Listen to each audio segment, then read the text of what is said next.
have everyone on our side. Director Spencer, you ready on your ends? Yes, we are. Okay, good evening all. There's Brendan Hogan calling to order the November 2020 meeting of the Public Works Commission at 6:32 p.m. Welcome all. The first item on our agenda, aside from call to order, next item is the agenda itself. Are there any comments or discussion around the agenda? I would like to say that there was a letter that accompanied this, obviously, that people sent out to remove item B from the consent agenda. I guess just in deference to the community member that sent it, maybe we should just have a conversation about it. So I move to accept the agenda with item B from the consent agenda moved or removed. Okay, thank you for that motion.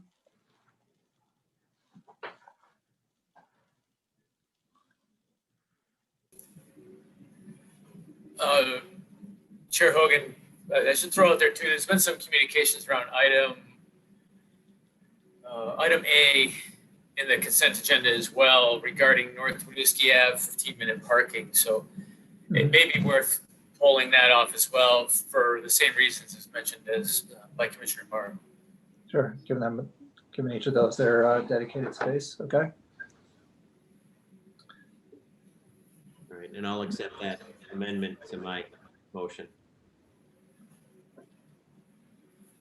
Sure. So we have a motion on the floor to pull off consent agenda items A and B for their own topics and leave the rest of the agenda as is. So I second that motion to pull off item A and B for their own topics from the consent agenda. Did I get all the words right? Yes. Yeah. That's good. All right, we have a motion. It's been seconded. Is there any discussion around that motion? All right, seeing none, we'll take it to a vote. All in favor, say aye. Aye. Aye. Aye. Aye for myself. Any opposed? All right, our modified agenda has passed. Thank you all.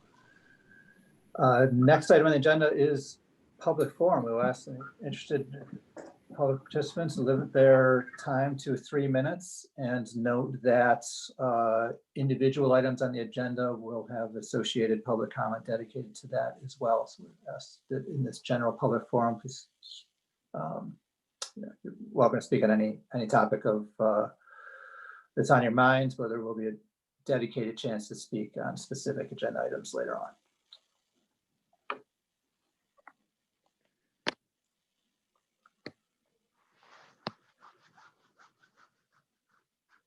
All right. Public Information Manager Goulding, do we have anybody in queue for the public forum tonight? So we have a couple hands Thanks, raised. Hogan, and thanks, Director Spencer. Just a couple quick reminders, if it's all right with the chair. Please use the raise your hand feature if you've joined the DPW Commission meeting via Zoom, if you would like to participate in public comment. I don't think anyone has called in, but if you have called in or are planning on calling in, you'll need to press *9. And for those of us watching on Channel 17's live stream, thank you, Channel 17, for that. But municipal staff are not monitoring that for comments. So if you do want to comment, please join us on Zoom or via the phone. If you have any issues during the meeting and you do want to speak during one of the public comment periods, if there are any technical issues, give us a quick email at that bottom email address you see on your screen, dpwcommunications@burlingtonpt.gov, and we'll troubleshoot in real time. Thank you. There is one person currently signed up, 2 people currently signed up for public comment, and so Lacey Sloan will be promoting you right now over to have public comment.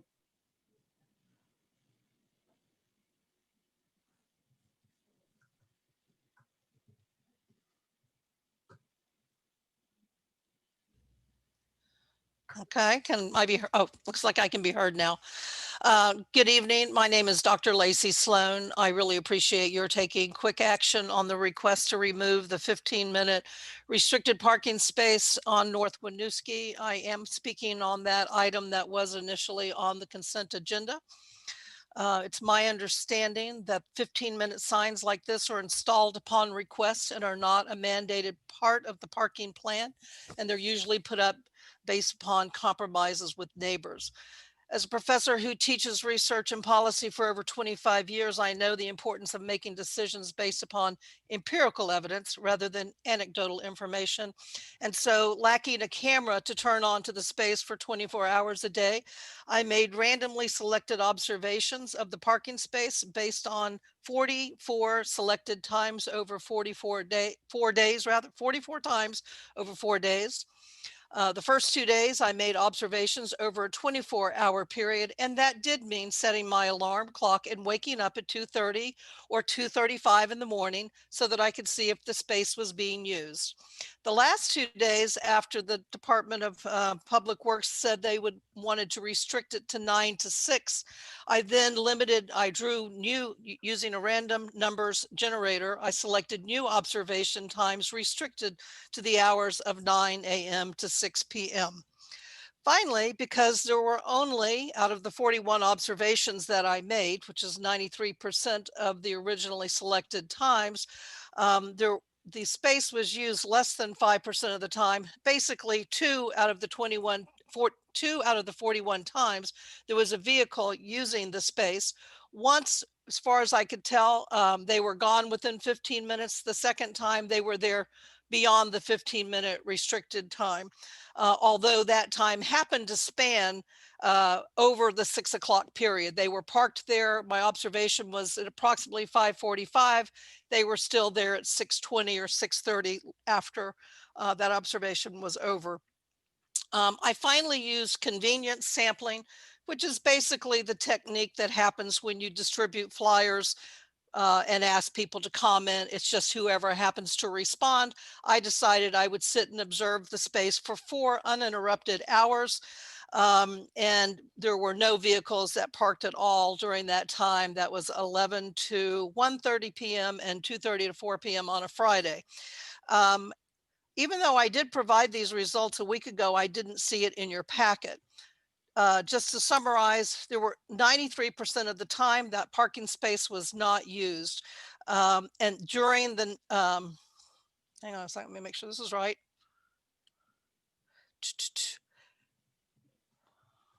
Yes, during the 9 a.m. to 6 p.m. time, a vehicle was present only twice. That was 7% of the time. It was not used at all by any commercial vehicle. In fact, twice when I was observing that space, there were commercial vehicles parked on Winooski Avenue, not in that space, but where they usually park, either double parked or in front of another driveway. I also decided to survey residents, or not residents, people who I saw on Winooski Avenue.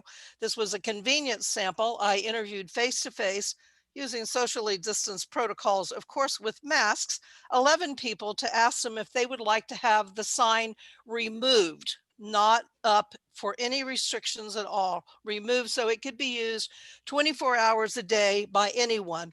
One person did not have a car and had no opinion. The other 10 people, 93% of the sample, wanted it removed. One additionally reported that it had been a problem for more than just for all of their roommates. There are metered parking spaces just beyond Grant Street that people can pull over to do whatever somebody seems to think people are using the space for. And I guess I would certainly encourage, I would actually repeat the words of Carol Pritchard, who would say, don't let one person make a decision about whether or not the needs of one person, whether or not this space is going to stay restricted or not. I've shown you that 93% of the people who, and if you want to add in the other 2 respondents and even myself, overwhelming majority of people would prefer that that space was open for us to use 24 hours a day with no restrictions. And again, the bottom line is it's not even used. Thank you. Thank you. We'll be promoting over Jason Stuffle next for public comment. Hi. All right. I think you can see I'm talking. So I know many of you. I'm Jason Stuffle, and I live on Colchester Ave. On the Burlington Walk Bike Council as a liaison for Ward 1. And I'm also on the advisory committee for the Colchester Ave Walk, Bike, and Intersection study that's ongoing. And so I'd just like to, give some compliments to the improvements on Colchester Ave.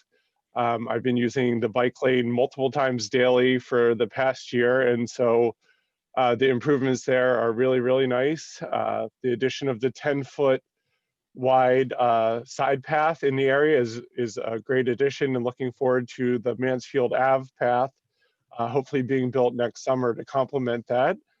I'd say to look forward to try and complete that little bit of Mansfield Ave down to Riverside Ave where there's the path. You'd have a path around the whole block.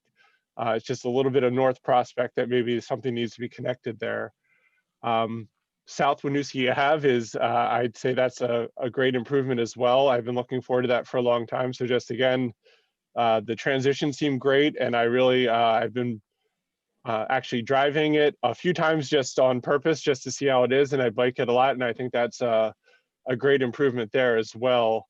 I urge, if you can do anything to make Battery Street the next conversion for that, for a 4 to 3, I'd be highly supportive of that, because that's another area that I think could really use that, and it's been proven, as I said, on Colchester Ave, North Ave, and South Winooski Ave, that it really does improve the safety and it doesn't affect the traffic through. I really enjoyed the Pine Street detour this summer, where it's protected.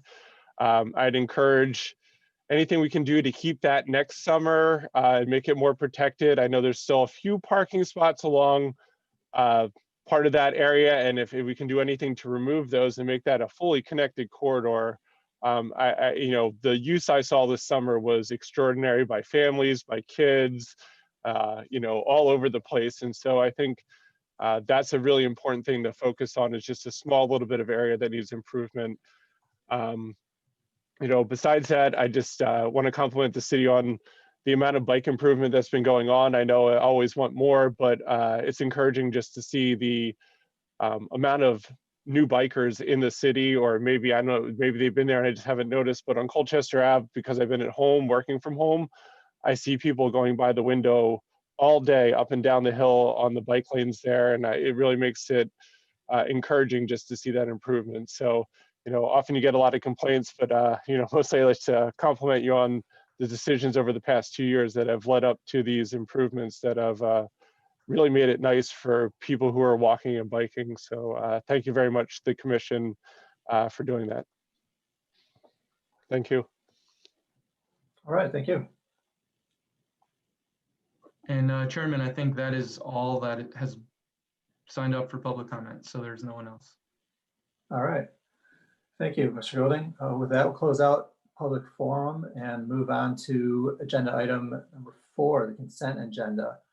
To review in our modified agenda, the consent agenda item 4 is now consisting of solely what's published as item 4C, North Avenue truck loading zone. And reading through this, we'll treat the items that were pulled off into separate items. So we are now looking at the consent agenda just for item 4C.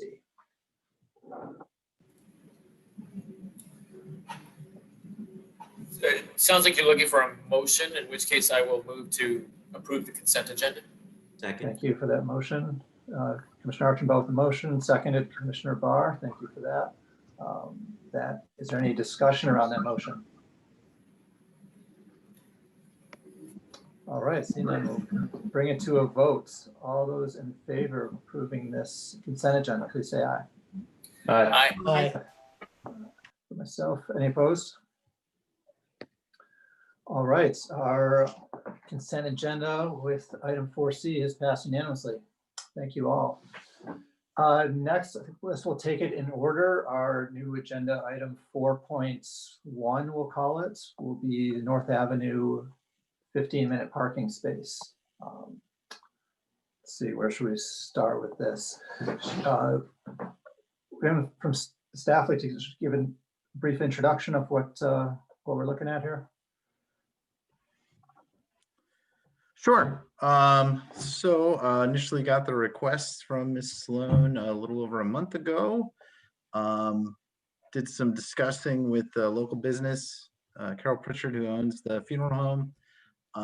And I think as passionate as Ms. Sloan is about the 15-minute parking being reallocated to general public parking, Ms. Pritchard, who I assume she wanted to participate tonight, she's just as passionate to keep it. And so staff, and not just myself, but also Susan Malzahn and I, we discussed, along with the public outreach that we conducted based on the public engagement plan, that this was a good compromise, what's been recommended, and we stand by that recommendation. All right, thank you, Mr. Peterson. Let's bring to Commissioner's discussion here, and Commissioner Archambault recommended pulling this off. Let's start with you. Great, thank you very much. Maybe a question for Philip here, please. Is the data that we have to inform this decision rooted upon the public engagement, or is there other data such as actual usage of that space? The data is based around the procedure that we've established with the commission, which is we do the public outreach. Folks that want to discuss it with us, they do. We report that information to all of you. Beyond that, it is one 15-minute parking space. And if this was a bigger lift, if this was, I think the limit that we've talked about when we start involving mailings and other efforts, then we discuss other efforts. We discuss doing other things. We'll have a public meeting. We've done this for, we've had some pretty spicy issues. Commissioner Archambault, I'm sure you remember when we did narrow streets last fall. Some of those issues can be quite contentious, and in those situations, we'll have those discussions. In a situation like this, I'm sure that Ms. Sloan used appropriate data collection methods. I would say that it's probably limited. We have some pretty specific data collection methods. If that's something that folks want us to do, I suppose we can, but I think we have to understand that what we're talking about here is one 15-minute parking space. And what we find, if we were to do that data collection, might tell a much different story. So we use the process that we've had established with the commission. Okay, so this is not to demean, certainly the public engagement process is important, and narrow streets actually kind of was the birthplace of all that. So, but in past times, such as narrow streets, we've also had observations to accompany this, such as XYZ cars are parked there, and it seems to be that they're from an adjacent street or something like that. Sure. And so that's kind of where I'm getting at, is if there are any observations to accompany the engagement pieces that we've seen in the packet. No, there was no other data collection efforts as far as, who's parking there, when they're parking there. Those efforts were not put into this parking space. But sure. I think it's important to note that, as Ms. Sloan said at the beginning, a space like this, there are no requirements around loading zones, 15-minute parking, 30-minute parking. There's no requirements for these things. It's based around consensus in the neighborhood. Everyone gets together and they say, hey, Public Works, we want to do this thing. And we go, okay, well, let's find the middle ground for everyone. And there are, it's, we have to be careful when we start throwing the baby out with the bathwater, in that we have these competing interests. As I say in the memo, there are several competing interests on every street. And when we just start saying, well, we have someone who's very passionate and the space has to go, then we have to be careful about how we're doing that. Staff, we're seeking the middle ground, compromise. Understood. And having been around a block, I think we see that precedent in many ways, especially resident parking, for example, which can drive some high passions and all that. I hope you respect the position that we're in as well, where we want to make the right decision, not the path of least resistance, right? That if there's a space that potentially could be used to serve a better good, that we as members of the community can determine what will be the right decision, regardless of 7 people yelling on this side and 3 people yelling on this side, right? To me, that's not an equal balance, because especially for a meeting at 6:30 in the evening, when people have putting in long days and maybe tired of being on a computer or tired of Zoom calls, the last place they want to be is here to petition us to do something with a 15-minute space. So I'm more asked out of just curious about if there's other data such as was presented to this spot. Completely respect that there's not, because how much of our department's resources do we really want to go into adjudicating, like you said in the packet, right, this 1 15-minute space? So it's not to say it's not important, but from a city standpoint, I can understand that resources might be more valued in other places too. I think it's important to note that we want to do the right thing. We're not trying to just take the path of least resistance. Honestly, the path of least resistance, I think maybe previous folks may have done that by kicking the can down the road and not doing anything. And we don't do that. We take the bull by the horns and we try and solve each issue as they come in as quickly as possible. Okay. What could you just briefly describe, what is the change? I see the language that you're suggesting, but what is changing here that you're proposing? Well, right now it's a 15-minute parking space, no restrictions at all. And so the proposal is to put these time restrictions, I forget what they are. I don't have the packet right in front of me. I went off of what was existing in traffic regulations. I went off of what we've consistently used for other 15-minute parking spaces. Yeah. The funeral home wanted the space to be effective from, I believe, 8 in the morning until 9 at night. And I felt like Susan and I had discussed this as well, that doesn't really give residents a chance to use it as a parking resource. So we kind of felt like, well, other 15-minute parking spaces have an end time of 6 p.m. So that is the what we felt like was the middle ground and the right thing to do. Yeah. So effectively, you did find that middle ground that you were mentioning earlier, in the sense that you're giving this parking spot to the residents of the street for overnight parking. Just Correct. That in the daytime, acknowledging that there may be other anecdotes, of course, and observations that may justify keeping the spot as a 15-minute space. So, okay, that's all I have. So thank you very much, Philip. You're welcome. Commissioner Bauer, thoughts on your end? Thanks. I just have a couple of questions, and I think Commissioner Archibald answered one of them. I was trying to look at, I've got a small screen, so bear with me. I was trying to look at Google Earth to see what businesses are nearby that might need or have requested this. And I did see that there was a funeral home. Are there other businesses nearby, or is the funeral home the only business that is in close proximity of this space? That is a really good question. I think there may be. It looked like there was another one with an access ramp to it, but that may or may not be. Yeah, so there is a convenience store further down the block. There is a couple of takeout places, but they have 30-minute spaces. We've talked about those before. I think primarily it is for the funeral home. I would say that in talking to the funeral home director, she was very adamant and passionate that there are several deliveries, things that happen. Mm-hmm. There's no reason not to believe her. And we do have streets like these where parking spaces they're sprinkled in there and they do get used. Yep.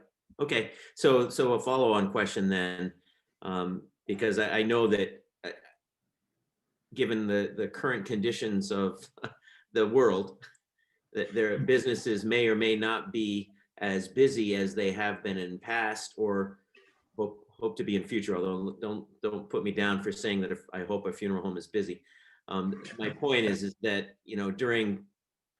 was this request made prior to the current situation, or is it always been a 15-minute space? It's always been a 15-minute space, and it's been a 15-minute space for before I was ever here. I'm sure that it goes back to probably the 90s. Norm is on here. I'm sure he can comment on it better than I can.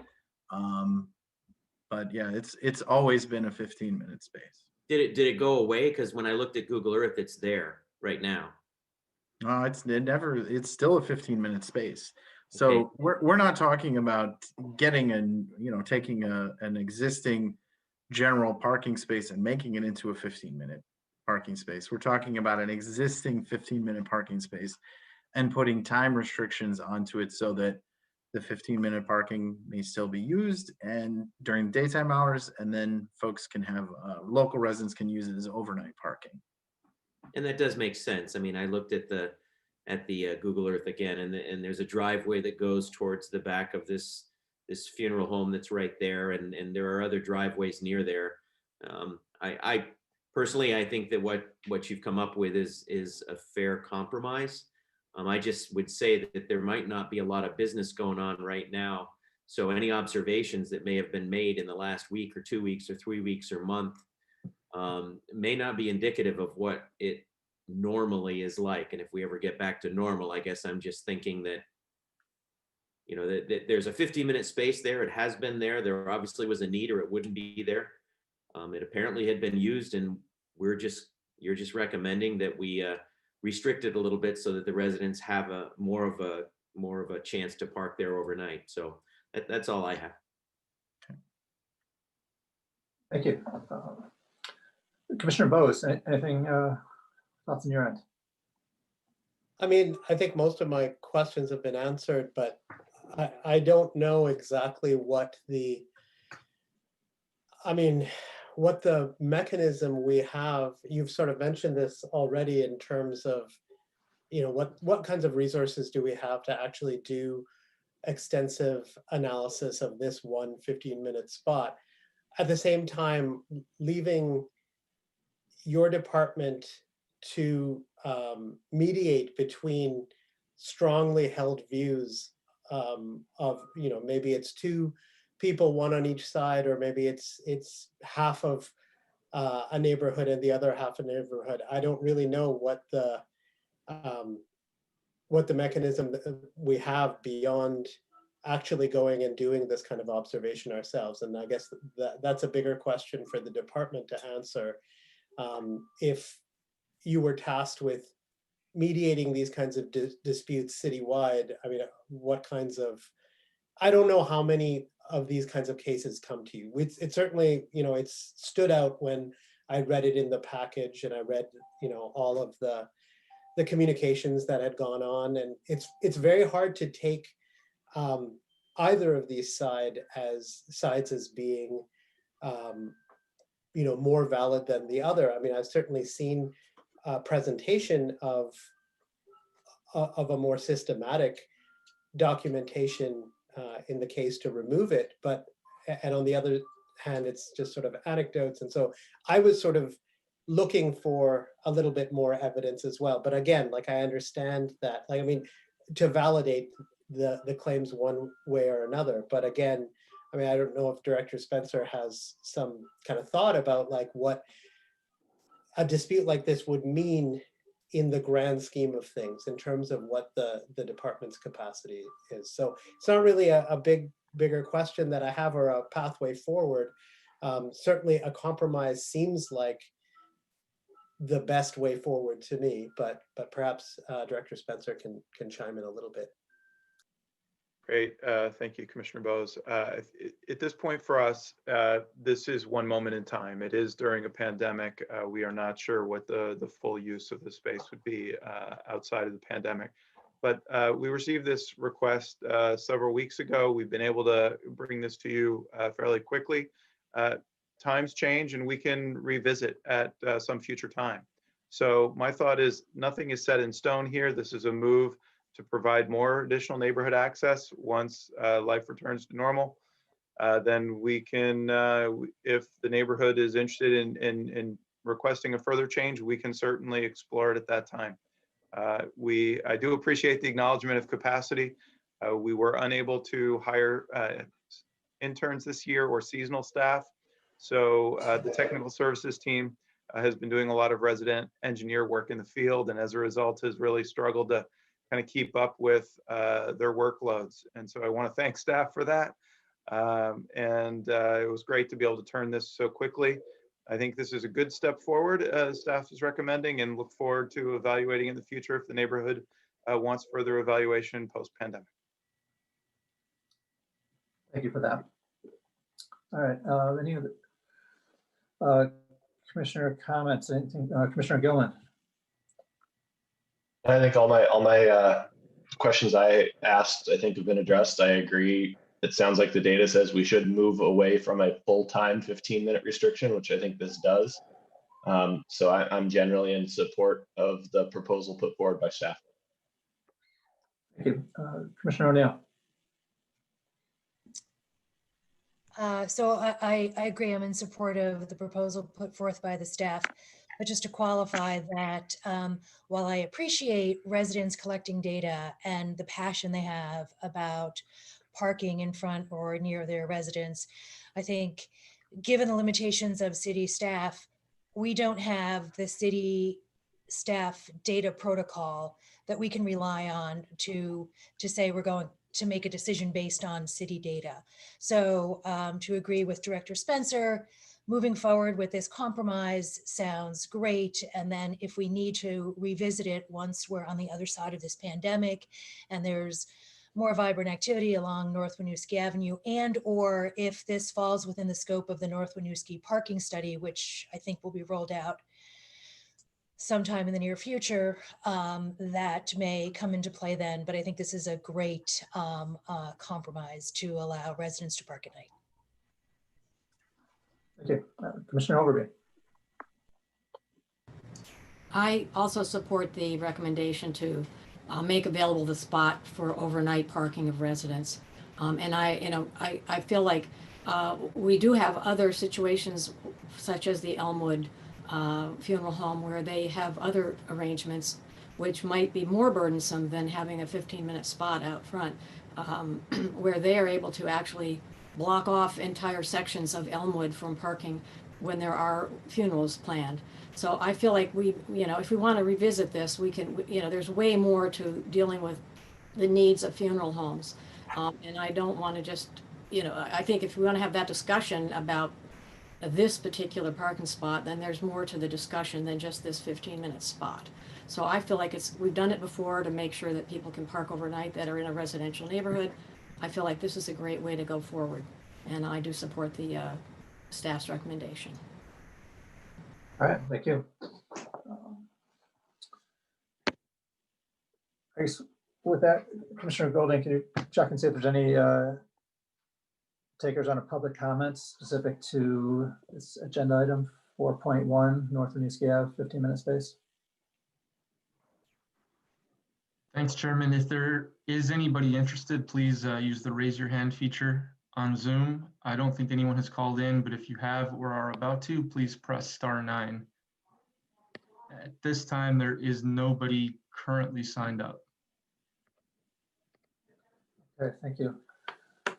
So that will bring it back to the commission. They're seeking a action here. I make a motion to accept as staff's proposed staff recommendations. Okay, we have a I'll motion. second that. A motion from Commissioner Barr, seconded by Commissioner Archambault. Thank you. Is there any discussion around that motion?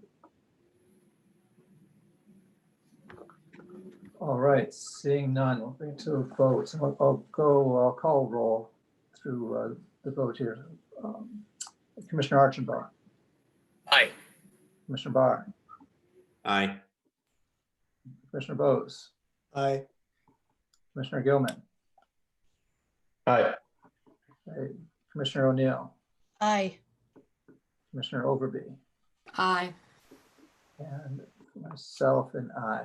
Okay, that item 4.1 passes unanimously. Thank you all. Moving forward, agenda item 4.2, relocate Fletcher Place ADA space. Same players involved here. Can we get a quick overview from staff of what we're looking at here? Right, so we have kind of a long-term project for Fletcher Place. We're doing some survey work there. In the survey work that we're hoping to get going here within the next couple of months, traffic foreman Dan Hill gave me a call and mentioned that there's an ADA parking space that exists on the street that's not placed very well. It's if we were to move it so that it was adjacent to 43 Fletcher Place, and we did talk to the resident of 43 Fletcher Place, they still need the accessible parking space, then we would prevent this dead zone. So as it is right now, the way that it's placed, it's approximately one parking space away. So there's a parking space between the driveway and the ADA parking space. So it's creating situations where folks are getting driveway encroachments, and it also can create a dead zone. The letter that was sent by Miss Lang, I spoke to her yesterday and kind of cleared that situation up. She assumed that what we were proposing to do was put a new ADA parking space in and was opposed to that. And then I explained to her that that was not the case. And she said, you know what, I'm not even going to attend the commission meeting. Sounds good. I support what you're doing and that's fine. I think in situations like these, it's basically a tempest in a teapot. We're moving an ADA spot 10 feet to the north to provide more parking resources for residents. I can see how when DPW staff go out on a street and start putting out flyers, that it kind of can get people's hackles up and they start going, what are they doing? What's going on? And folks start making assumptions and start worrying about losing parking resources. And but everything seems to be fine, and folks on Fletcher Place support the proposal. Thank you for that, Mr. Peterson. All right, is there any commissioner discussion?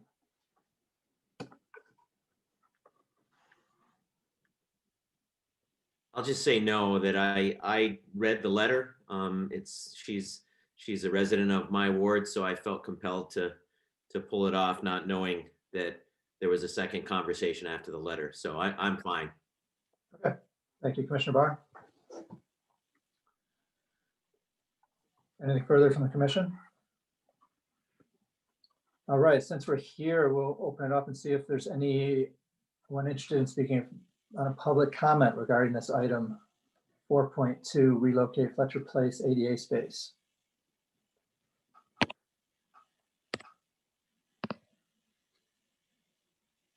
I don't see any hands up. Maybe, Mr. Goulding, do you confirm we're? Yep, there is nobody at this time signed up for comment. All right, we're ready to bring it back to the commission seeking an action on this item. As Commissioner Barr, I make a motion to accept as staff proposed. Thank you for that motion, Commissioner Barr.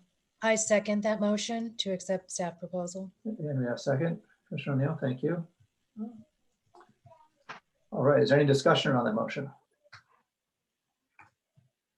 Seeing none, we'll bring it to the vote. Again, I'll go call roll just to be sure we got everyone here. Commissioner Archambault. Aye.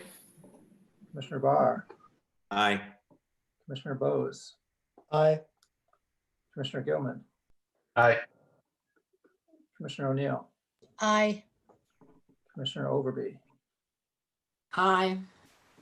And I for myself. Okay, the motion passes unanimously. Item 4.2, relocate Fletcher Place ADA space.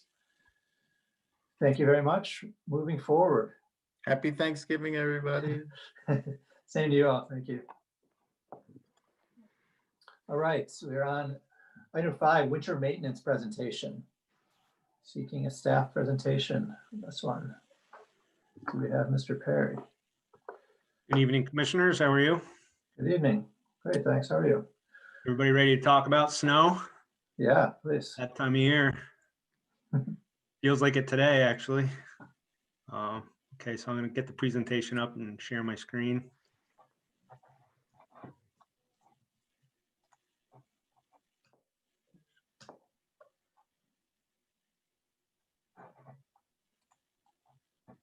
Okay, can everybody see the screen? Got it. Thank you. So in the interest of time and for questions at the end of the presentation, I'm going to hit the high spots, on the slides. Hopefully everybody had a chance to go through the presentation in the packet. That's great. Thanks. So we'll start off. DPW snow fighting operations. So DPW plows 95 miles of streets, 130 miles of sidewalks, and 21 miles of combined bike lanes. And we accomplish this, we prepare for all the storms. We watch weather closely. Snow is forecasted depending on the time of the arrival. If it's after hours, the streets maintenance manager will place crews on call to be called in when it does start snowing. And along with the streets team, we place 2 fleet technicians on call to respond, just in case we have any issues with equipment while we're out plowing. If there's a need, the storm gets big enough and we know we're going to get a big storm, we'll talk about doing a parking ban, and Director Spencer will talk with the administration. And when the decision is made, DPW will coordinate with traffic and parking enforcement. And residents are notified via a parking ban light system, other social media outlets, BT Alert, 658 Snow, and all those communications are put out prior to the ban being enacted. How do we do this? With our staff, equipment, and materials? We have 17 full-time employees in street maintenance, and when available, we utilize 2 seasonal employees to help us with operations, not only with plowing, but this is construction season as well. Currently, we have staffing issues in both street maintenance and equipment maintenance with open positions, which we, like it says, we hopefully will have filled. Plan on doing interviews for the street maintenance position, hopefully starting next week. Along with that, we do have some injuries and restrictions that prevent some employees from getting into plow equipment, which is where the seasonal help will come in. We also rely on help from other departments, water resources, fleet, traffic, parks. They'll come over and help us out with plowing on the bigger storms. DPW has 10 trucks total, 9 7-yard or single axle trucks, and 1 14-yard dump truck. 1 is kept as a spare. Sidewalk tractors, we have 12 tractors equipped with plows and spreaders.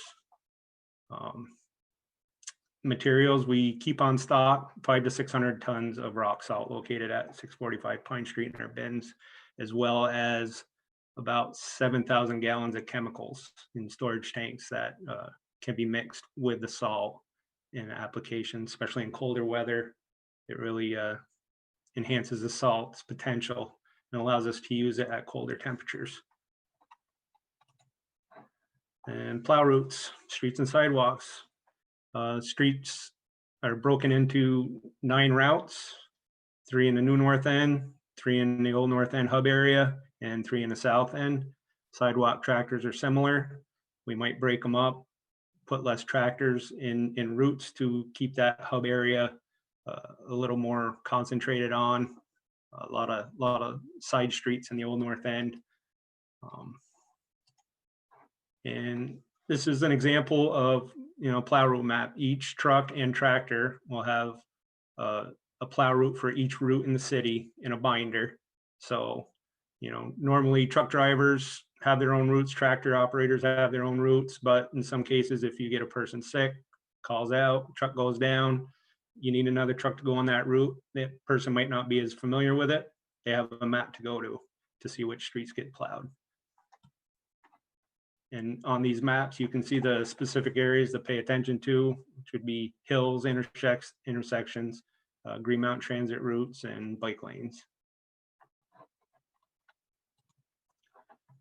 There are sidewalk tractors. We just got 4 brand new ones last month, end of last month, beginning of this month, which brings our total up to 8 new tractors in the last 2 years. So this is great. It's a big help.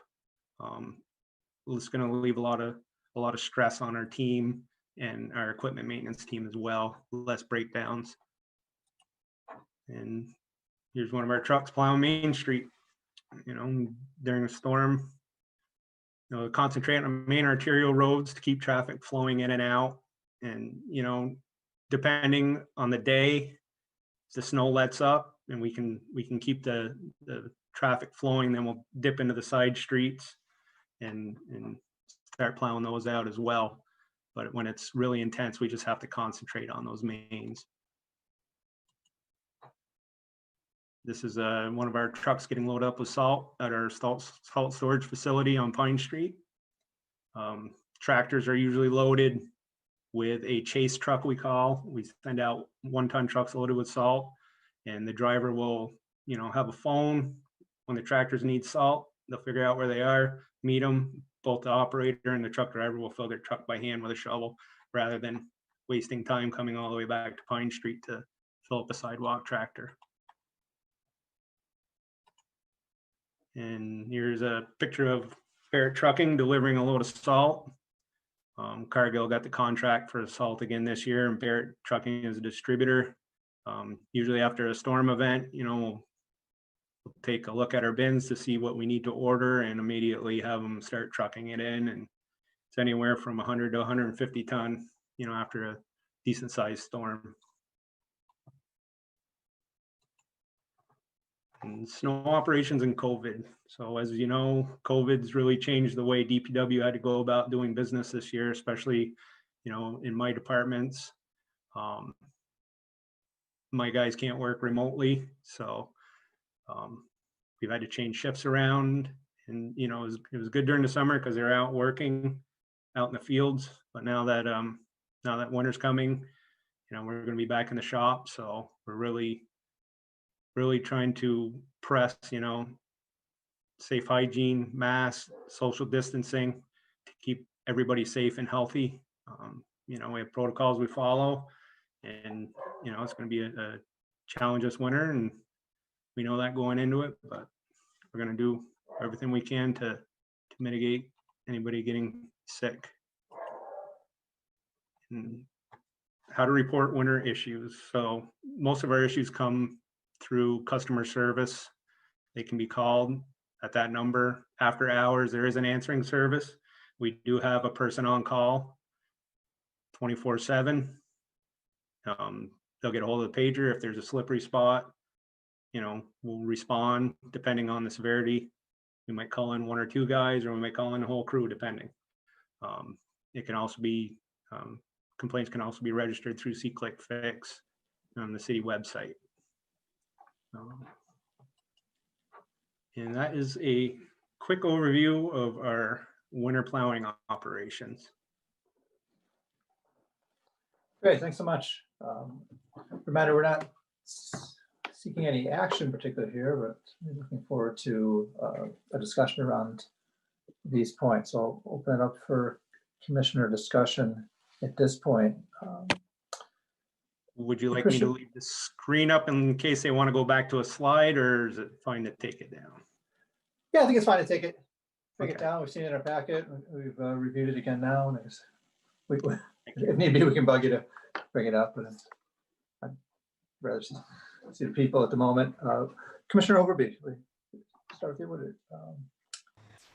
Right at the moment, I don't have questions. I think my big questions are usually about the plan for the sidewalks, and particularly getting the ones that the kids go to school. And there was some funny things happen last winter, and I don't know until we start seeing some snow and how things go. I feel like, do you feel like we're going to be in good shape as far as the people that do the sidewalk routes, so that they're familiar with how they're going to do it? Because there were some that were like skipped, and it may have been somebody was filling in for somebody who didn't know the route, but It might have been. I'm not sure if we had equipment down. Like I said, we just replaced a bunch of tractors that were anywhere from 14 to 27 years old, I think. So now we have the average age of our fleet, is only 3 years old, which is going to make a huge difference. Less tractors down. It was getting pretty bad. Our spares were breaking down. So now we don't have that problem. So I think, you know, those are always our high spots are the schools, you know, in the hub area downtown, businesses and stuff like that. So I don't foresee any issues with that. And if there is, certainly, you know, we'll hear about it and we'll correct it. Yeah, I think we don't know until we actually start seeing how things are going. And there was last winter an issue with a side street that probably wasn't getting attention, and the postman had to just ditch his vehicle and So that would have been up in the Old North End, I think. right. And I'm not going to say we're going to have that again. I'm just, you know, I don't know the thing about the prioritizing the in and out of the major routes. Sometimes I don't know what the best way is for It's tough on that street because I think it was Poplar and Myrtle, and those are 4-foot wide sidewalks, and there's basically I think it just was up enough. on, it was Willow and St. Mary area.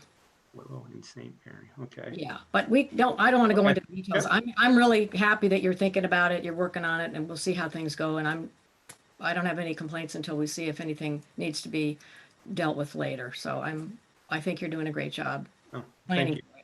So, thanks. Thank you. Commissioner Archambault. Thank you. Kind of a similar question to what Commissioner Overby was just asking. So within the presentation, for example, I see a route, and you mentioned that the drivers have binders with those routes, but how do I know what a priority area is, like a school? How do those get surfaced so that the drivers actually know to be sure to tackle those areas? Well, on that route map, there was, you know, prioritized areas, you know, that was just the truck route. So that would be hills intersection. So the sidewalk tractor maps, you know, have those areas mapped out on them as well. And some of them, you know, we get the same operators in the same tractor, and it's their route. So they know the priorities. And like Commissioner Overby stated, it might be when we get someone helping from a different department or is new that season and is just getting to know the route. You know, it's pretty intimidating. I can remember when I first started here with the city and, you know, got thrown into a big truck and here you go, this is your route. You know, I'm driving around looking at a piece of paper, you know, seeing which way I need to go. And, but I think we've got these binders really set up for the guys to not fail. You know, there's a lot of information in there. Yeah, great. Okay, thank you. And one issue that we had come about, I can't remember if it was last year or the year before, when you were just jumping onto your role, was the plowing of bike lanes. So just wanted to check in with you to see how that fits into the snow removal program this year.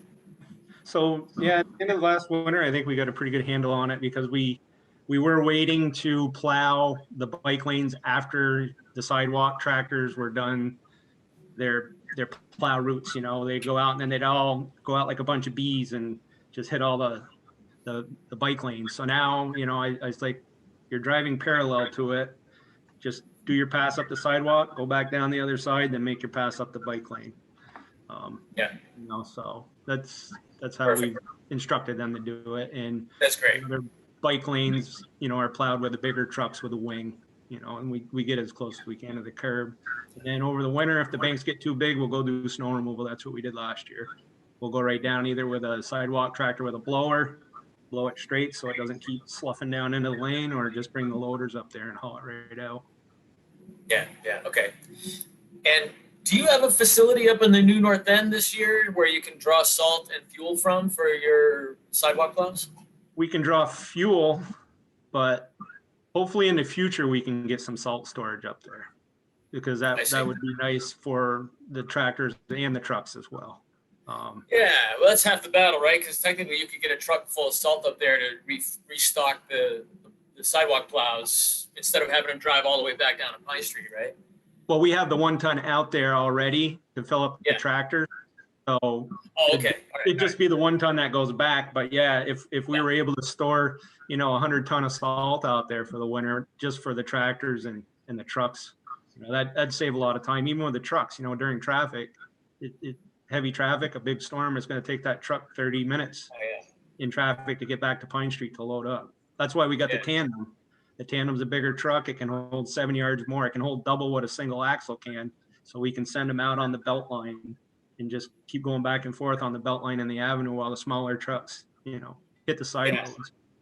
And it's such a huge benefit to the city to have this site in the new North End. How long has that been in play for you now? Is this the second winter, or tell me, No. is my memory gone bad? It was just completed this summer. Okay, so this is the first year that that's in play. Correct. Okay, it's fantastic. And again, I remember I was very excited for this, hearing about the facility. I know you worked with Norm to get all that done too. And Yeah, to it's not nice. have all those tiny little plows, hoofing it down to Pine Street and then going all the way up to the North End, it's crazy logistically. So I'm so Yeah. glad that facility is there. It should make a huge difference, even for folks if they're noticing that their sidewalks are not plowed, right? The time of it all too should be a lot better. Yeah, especially, in the fuel aspect with those tractors. If we get a big storm and we got to put the blowers on, that's a lot of fuel you burn going slow, and so you're out there for hours. So yeah, and you can't travel fast with a blower on. That'll make a huge difference. Yeah. Well, good for you. I'm so glad. And I wanted to just make everyone aware of that too. It's such a low key thing. No one knows it, but I think that's a huge piece of your snow removal program this year in particular. Lastly, just a silly question. So what tips would you have for reliable weather predicting websites that the rest of us could use and learn from you? Do you have old bones or anything that start to ache? No, we don't have any special. I'll check 4 or 5, but I do believe the local stations are, WPTZ, Channel 3, AccuWeather, Weather Underground, Weather Channel. I'll look at 4 or 5 different ones, and most of the time 2 or 3 are saying the same thing, but it's still it's weatherman. Yeah. It's Yeah. All right. Thank you. I was just looking for tips there. But but overall, radar. You look at the radar doesn't lie. true. That's very true. Yeah. First thing I go to is the radar. Well, Lee, thank you for everything. That's all I have. I just wanted to commend you in your short time in the role. I think you've accomplished a lot already. It really just, I'm so impressed with everything that you're bringing to the table. So just thank you as a member of the community. Really appreciate it. Thank you. I appreciate that. All right, thank you. Commissioner Barr. Thanks. I don't have a lot to add, except that I've always been pleased in Ward 1 or the East District with the snow removal and how well you guys get to it and clean it and work on it. I know there's a lot more bike lanes now, so I'm anxious to see as more people start biking in the winter, especially with COVID and less wanting to ride the transit, how that might work out for you. But like everybody else has said so far, I think, pray for not a tough winter and see what you do. Yeah, I used to, I couldn't wait for it to snow because, that's what we do, but now it's like, Yeah. Yeah, I love the snow too, so we'll have to see. If I could change my background, for some reason I can, I'd put my good winter one on here, but I don't know. I think because we're recording, I can't change it. Thank you. Thank you. Sure. No, that's Commissioner good to say. Bose. Thank you. Yeah, I don't have much to add other than to thank you for the presentation. I thought it was great and very informative. And my daughter also said it was the most interesting of the presentations I've had to see in a while. So Thank we you. spent some Props on time that. talking Yeah. about, I asked her, what do you think are the hardest routes to plow? So I really appreciated it. Thank you for all of your hard work. Thank you. Good stuff. Thank you. Commissioner Gilman. Nothing else for me. Thanks a lot, Lee. Thank you. All right. Commissioner O'Neill. Oh, Lee, this is great. I mean, I love the plan. I love the binders. Sort of the organizational mind in me is so excited that the drivers get in there and there's a binder. So I guess a couple things is one about the 4 new sidewalk tractors. That's such great news and such a relief, I'm sure. Wondering if there's a way for you to measure the efficiencies that you're going to realize with the newer tractors, and as well as the fueling site by Letty in the New North End. I think that's really important information for Public Works, for the city, for our residents, taxpayers, to see, we made this capital investment and here are the returns on that investment as far as time and fuel savings and emissions, just because that's my work stuff. Yep. So that would be great. I don't know. I know there are ways to calculate it, but I think it would be great to see at some point at the end of the season, what were some of the savings in there. And then I would love, I know we're in this crazy time right now, and to keep an eye on when the schools are in session and prioritize those sidewalks, because kids are not, like, the capacity on the buses is limited. And if we can continue to prioritize, kids being able to walk to school, those who are physically able, after the storm. I have a BHS kid, and I'm like, get out of the house. So for like really good reasons, not because he's a bad kid. But I think we really need to get these kids out, get fresh air. And the more we can do that as our whole community to support that would be great. And these sidewalk tractors will help. Another thing I'm wondering is, so you say you're down 2 staff people. Are those like CDL positions? You mentioned that you can rely on extra staff from other departments. So that goes into my next question, sort of figuring out what the optimal staffing is going to be depending on the vehicle, as well as, do you have a COVID contingency plan in case there are illnesses? And I think those kind of fit together, looking at what are your CDL needs as well as just your tractor needs. Yes, so the open position in streets is a CDL driver. Fortunately, we have, some veterans who are in sidewalk tractors right now that have CDLs. Because Okay. all full-time employees have CDLs.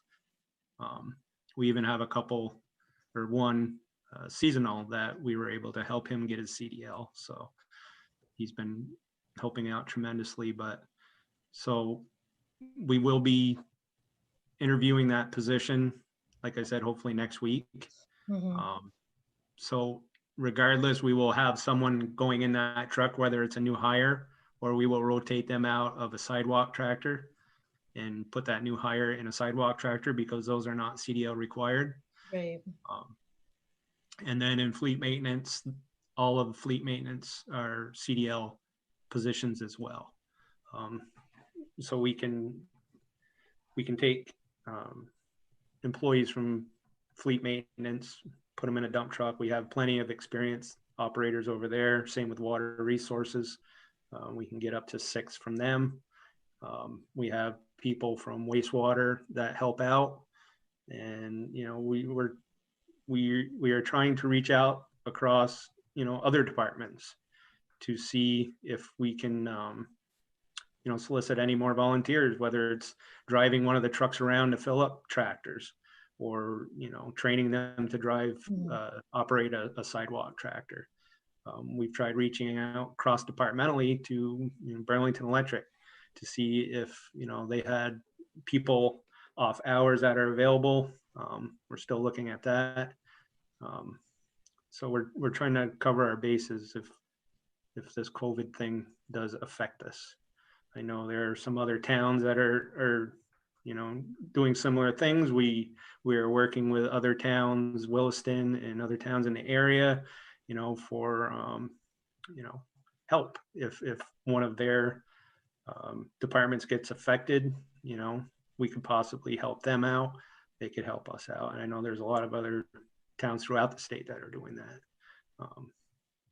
Just looking at some emails with local roads. That's, it's that's good to hear. I feel like it's this infrastructure that we so take for granted. And if any of your staff become ill with COVID or injuries or whatever, we have the potential to become really paralyzed. So it sounds like you've got a really deep bench with CDL drivers, and I love the connection across departments and across towns. Hopefully we don't have to go there, but I appreciate that. hopefully, Yeah. I hope so. Well, thank you. Thank you for all that you do. Thank you. All right, thank you. Couple things. Can you remind me? I feel like we spoke about this time last year. We were excited about the new automation in the parking ban lights. Has that been working out well? Yeah, they're still working out some bugs. I talked with Dave Guerin a couple weeks ago to see if he wanted to do a test run on them. He felt confident in it's really a time saver than the way we used to do it. I mean, it used to take me it'd take me 3 hours out of my day to go turn every light on because you had to physically go look at the light. Yeah. And when they narrow banded the communication system in our two-way radios, that weakened the signal even more. So, some would turn on, some wouldn't. So the new one is an app. It's right on a tablet. You can go on the app, turn them on. It'll give you confirmation if the light's working. It'll tell you what's wrong with it.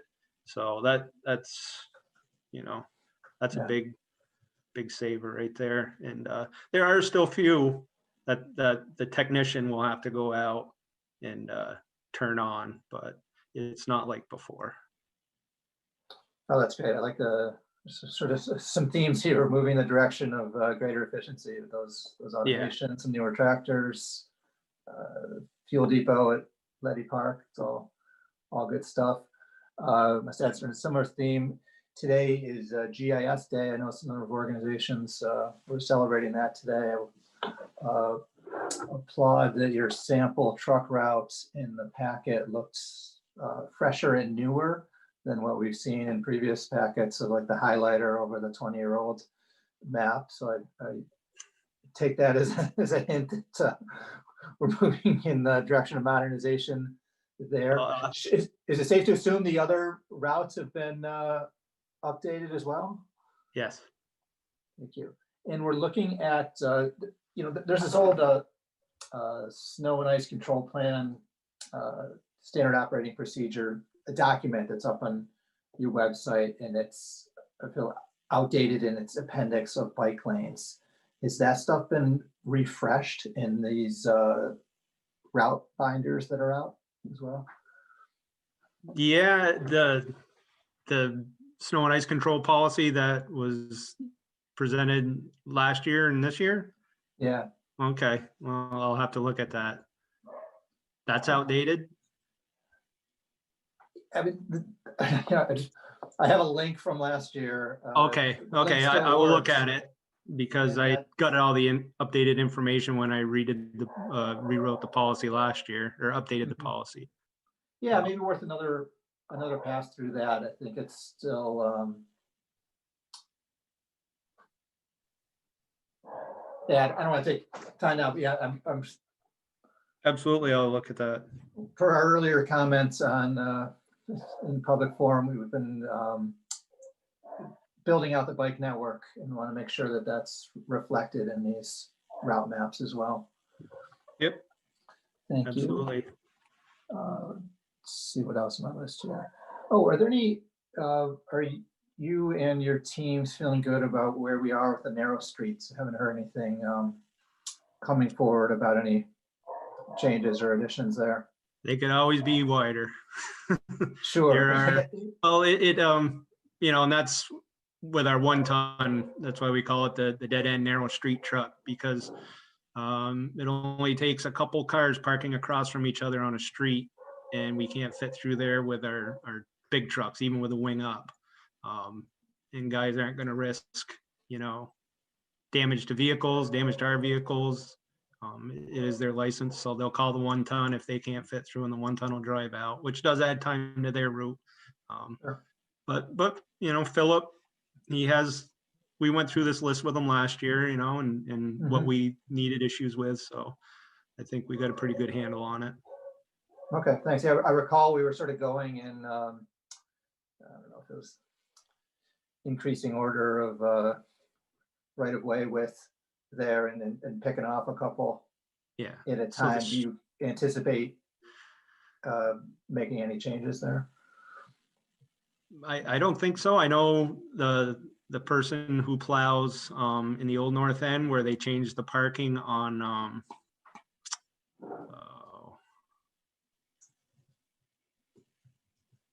Charles, and it's one that cuts around on Charles and Russell on North Street and off of Willard. Yeah, the guys said that's tremendous. They love that, and Mhm. I think it worked out for the residents too. I didn't hear many complaints. The recycling trucks could get down through there. It was much easier plowing, so that was a big help. Okay.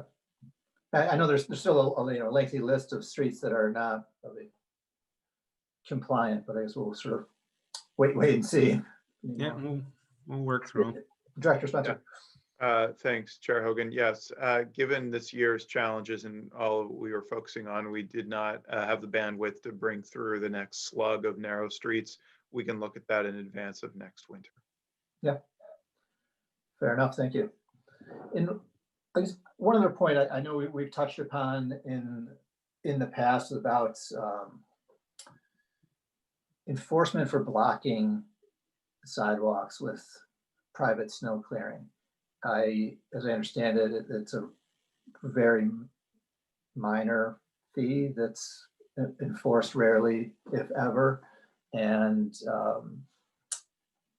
in past conversations said, maybe we look into that as, do we give that more teeth? I feel like it's just terribly antisocial and dangerous when people sort of disregard the safety of those traveling on sidewalks by just sort of plowing straight across and leaving sort of waist high things there. And I know I gather that would probably be we need to go through the ordinance committee and everything else, but I just want to sort of put that out to sort of Dr. Spencer and Mr. Perry there and sort of get your thoughts on if there's an avenue or need from your perspective or when the time might be right to try to get some more teeth there. I think there is, especially with the amount of bike lanes we're putting in, and I foresee someday it'd be permanently protected where there might be maybe a curb, and when you get these trucks back dragging across that, they're not only blocking the sidewalk, then they're blocking a bike lane. So there's a couple avenues that we need to cure when doing that, and then just taking the driveway snow and putting it out into the right of way. It's not supposed to be done, and I don't know how many times when I was plowing I get my street all clean, spotless, and I go around the block and someone just pushed a bunch of snow and left a big pile in the middle of the road, and that's dangerous. You don't know, it could have ice chunks in it, and a car comes along, it should be a bigger fine. I think I'm not sure what the fine is, and I've talked to people while I was plowing. I was like, hey, that's against the city ordinance, and they're just like, well, it's a minimal amount of fine, so I'd rather just pay it. I'm with you on the danger there. I'm wondering if you or Dr. Spencer have thoughts on where what our action steps are. We can take a look at it. One of the things that there's an education component and then there's an enforcement component. And on the enforcement side of things, the city council did vote on Monday last week to officially bring parking enforcement into Team DPW. So our team is now going to be responsible for that type of enforcement. So we'll take a look at the current ordinance language and see. My recollection is it is a very nominal fine and is likely to be recommended to be increased. We can take a look at that, and then maybe at the next meeting, the commission could, indicate its support for that as it heads to the ordinance committee. Yeah, that sounds great. Thank you. We obviously know we know where it's happening. We could sort of mine C-click fix for the pictures. I read up on some notes of from the field trip to Montreal this time last year, people noted that the private contractors that clear sort of driveways and businesses are required to register there, and the city maintains a database of which contractors are working which addresses, so they know who's responsible there. I mean, I think even we start with send the bill to the owner and then pass it down to their contractors. That would be, I think, a step in the right direction. But yeah, I would be supportive of looking into that and see what we can do to move it forward. We'll take a look. Thank you. Great. I'm scanning my list of questions. I think I hit them all there. Appreciate the presentation and the diligence here. We're excited about a lot of the movement here. I see hand raised, Commissioner Overby. I had two follow-up questions from what we've been hearing. Number one, I know it's hard to get women into the kind of jobs that we're talking about, that you're looking for a new person for. Do you have any women in your department, or if you don't, are you finding ways to encourage other women to apply for jobs? Because the pipeline for these kind of jobs is pretty tricky for a woman to get going in. And I know I asked this question of a former person in your role, and it doesn't seem like an easy matter, but do you have any women working in your department? And if not, what's the plan to get some more in there? We do not. When I first started here with the city, we did. And she was a foreman, a working foreman, foreperson. And then she got done, and no, we have not had one since I have been here. Our human resources department, when we post a job, they do a good job of outreach and where they send the posting to. And I'm not sure the specific name of it, but it is, like women in labor, something like that. So there are avenues that we take to broaden our search, because we are trying to make the department more diverse. I know it's a challenge, and I think the last person said that they look at mechanics and things that came from car vendors. But I really think it would be great. They're good paying jobs, and I don't know that women feel encouraged to even try to get themselves in there. So the possibility of looking at really good pipelines to get a person in the pipeline to learn how to do the job, get the CDL help, licensing help like you suggested it was done. So I'd love to encourage more of that, because those kind of jobs are good paying jobs. The second thing I had a question about is, I know I asked about this years ago, is obviously when you get new employees trying to figure out a route, do you have equipment that could be programmed in like a GPS device that would basically be programmed, a couple devices that you could just put into the vehicle that would say you're on route number 3 and it's set to go, and it will follow it, whether it's a sidewalk plow or a street plow. And I know at the time I asked that question, it was like, well, the drivers know their thing, and we don't want some, we want them to have some self-reliance and some independence. And so that wasn't really an attractive thing. However, for your concern about people who are sort of nervous about getting going, a new person, and we're having to switch to a different route, I would think, maybe that would be a helpful thing. Do you have anything like that you could test out or use, or maybe you do already use that? I don't know. No, we don't have anything like that. I mean, we've always had older equipment. It wasn't an option in these newer tractors. Even a portable GPS device that you program. Yeah, I suppose we could. I don't know if you can program a route into those, though. The operators do go out in their route, prior to the season to get familiar with it. When we do get a new operator, we used to have a sidewalk tractor that it was called a trainer. It had a jump seat in it. So, the working foreman that oversees the sidewalk program would go out with a new operator and drive the route with them and point out any, obstacles, because we send them out, go through your route, let us know if there's any low tree limbs this year, trees grow and limbs get in the way. If someone built a new wall at a sidewalk, there's all these obstacles that we can't see when it does snow. and we go out and make lists, and if there are trees, we give them to the city arborist. He goes and takes care of them. You know, he's $150,000 sidewalk tractors. So you don't need to go smashing them into a tree. And so If there is somebody that's got some technical, interest in researching that, where they could program in all of your street routes, all of your sidewalk routes in one device, and you just pick the one you want, and then it can follow you, talk you through it. Like, everybody doesn't know where they are. They have no idea, where they are, up or down. They just listen to the GPS, go left, go right. When they make a wrong turn, it tells them to turn around and go the other way.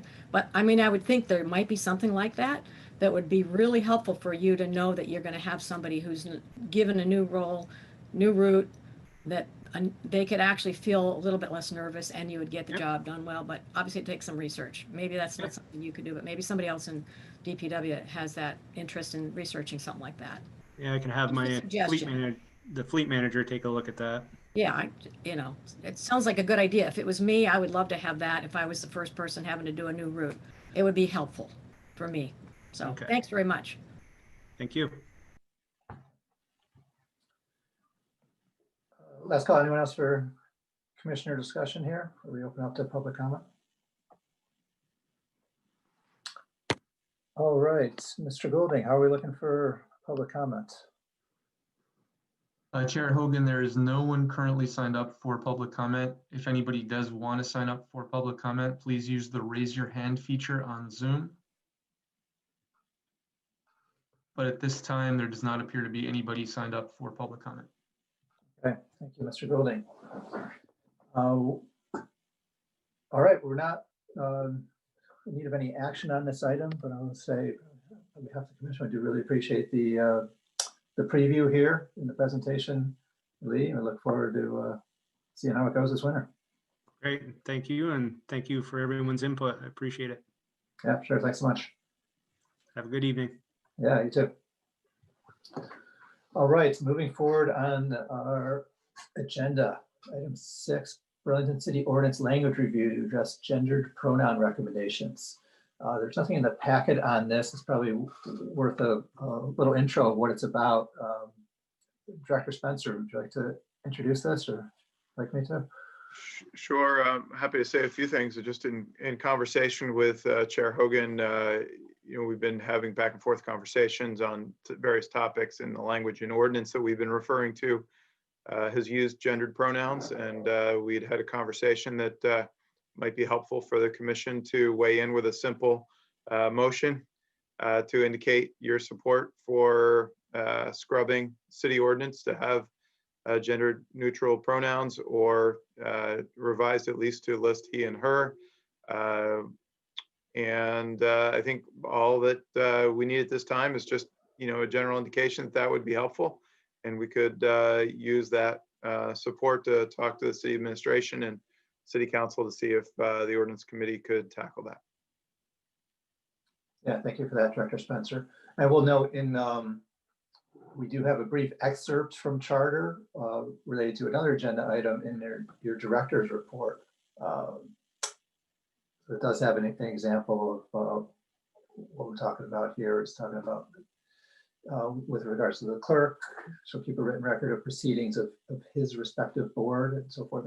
There's a lot of that gendered language in there, and I think it would be worth a scrub through to make that language our commission, this particular one, all commissions, and just the ordinance in general, more inclusive and welcoming language in that. Obviously, we don't have the pen on the ordinance, but it's my understanding that we could sort of make a motion of support that the ordinance committee to take a look at this issue. I guess amongst the fellow commissioners here, there questions? Is that enough backstory here, or have more comments and clarifications? Commissioner Overby, please. I'm not sure what we're voting on here. Are we just voting to generally support the effort to look for gender, pronouns that might look like they're excluding one or the other, or is that because we do have an item on the next agenda, a vote about the clerk position. And it was odd that it was a clerk, it was called the clerk when it was a male, but it was called secretary when it was me as a female. So it was sort of an odd thing. So is that what we're talking about here? I'm Not not sure specific. exactly. Yeah, I would say not specifically about the clerk or secretary, but just in general, us formally recommending that the ordinance committee take this on. So they'll just review through the whole city ordinance, looking for places where there might be a he or him, that kind of thing. And then, because that sounds like a great idea. But this one was sort of a subtle one. It had nothing to do with the language. The ordinance says clerk, but just coincidentally, it became secretary when the title was, when we had the vote before. So we're moving forward with that. But I think it's a good idea. I will support that gender review. Yeah, that's the gist.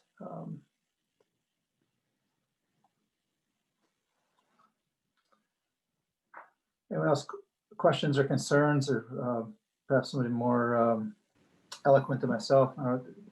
Director Spencer, do you have sort of suggested language here? I know there's not a mandatory item. Just looking to formally state from us to the ordinance committee that we're in support of more inclusive language. Yeah, I would think a motion could be to advise the city council that the Public Works Commission recommend city ordinance be updated to have more inclusive language and less gendered pronouns and fewer gendered pronouns.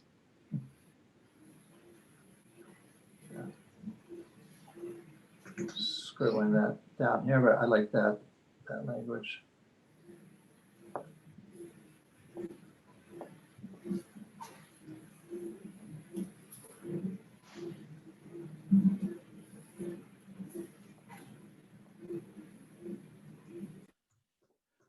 Am I, as a procedural question, am I as chair in a position to make a motion, or do we need a motion from somebody who's not administrating the meeting here?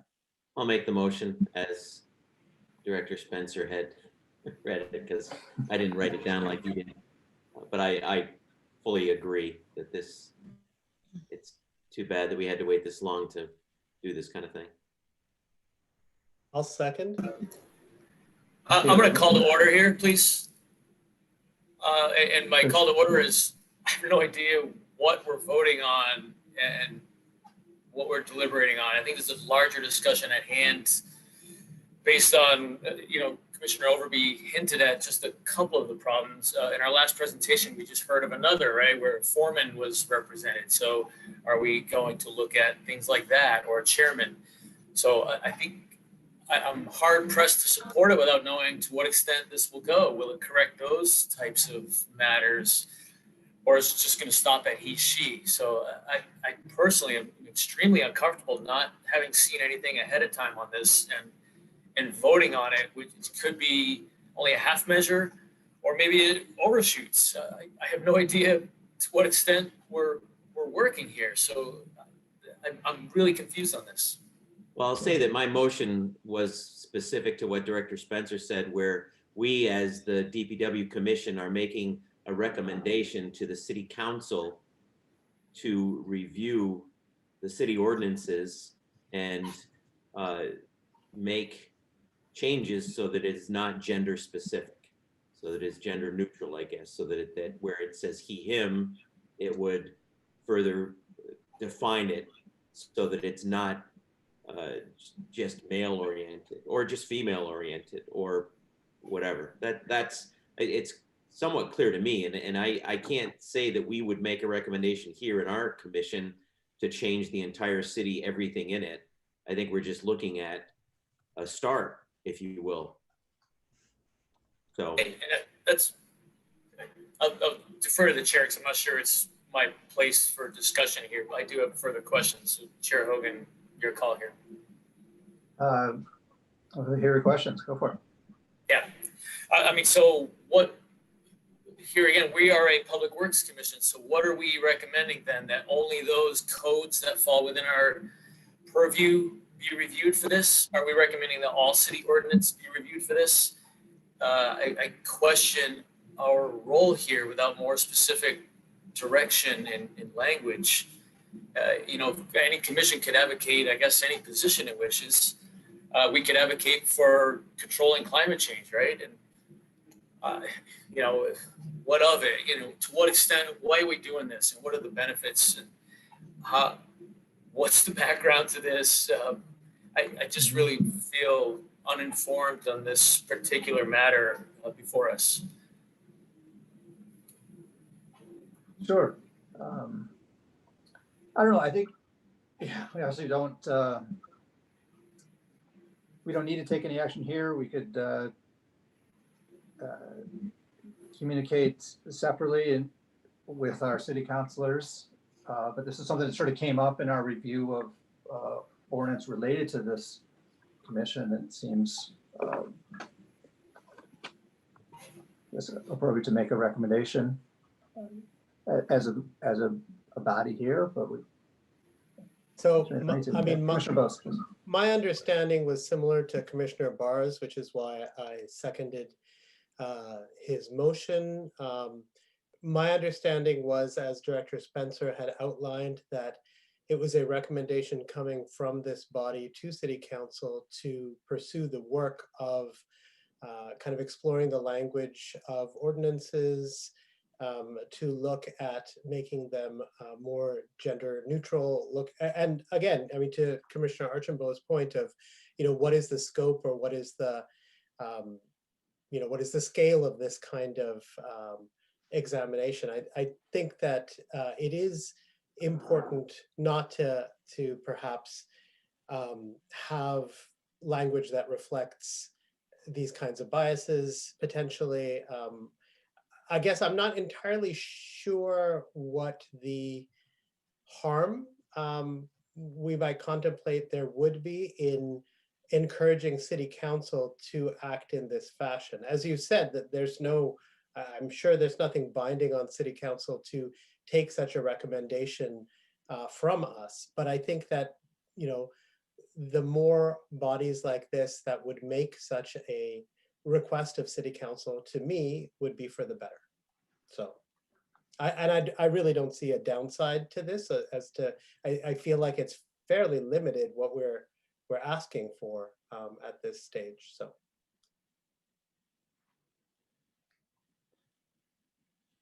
thank you. And I'll make a quick comment on the scope. Like, I don't, the language that caught my eye in review was general and speaking to all commissions. I don't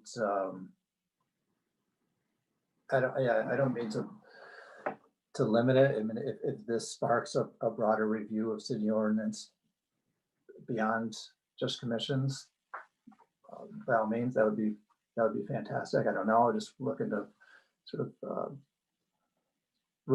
I guess, formally raise the issue with the ordinance committee.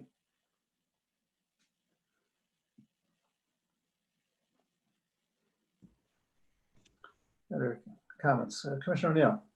Yeah, no, I really do support this just promotion of gender neutral language to be as inclusive as possible. And we represent the public infrastructure and all our users. I don't think it's an overstep if we are suggesting to City Council that the language that we have that sets the parameters and rules for our infrastructure is inclusive of all our citizens instead of just he and him, as a she, her, and as a they, them. It would be great if we all felt like we were really and truly acknowledged in this. And to Commissioner Archambault's point about then dealing with, what language different members of city staff use. I don't think that necessarily falls in our purview, but this ordinance language that we sign on to, I think we do have a voice in that.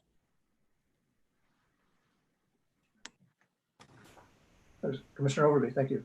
I was just going to add that I can understand where Commissioner Archambault is coming from as far as what's the boundary of our authority, but well, we could just say something about climate change and what good is that? But in fact, it is the same thing. I mean, we really are just suggesting, and I took at face value the wording that we are going to recommend, as the agenda said, recommend that the Burlington City Ordinance language be reviewed to address gender pronouns.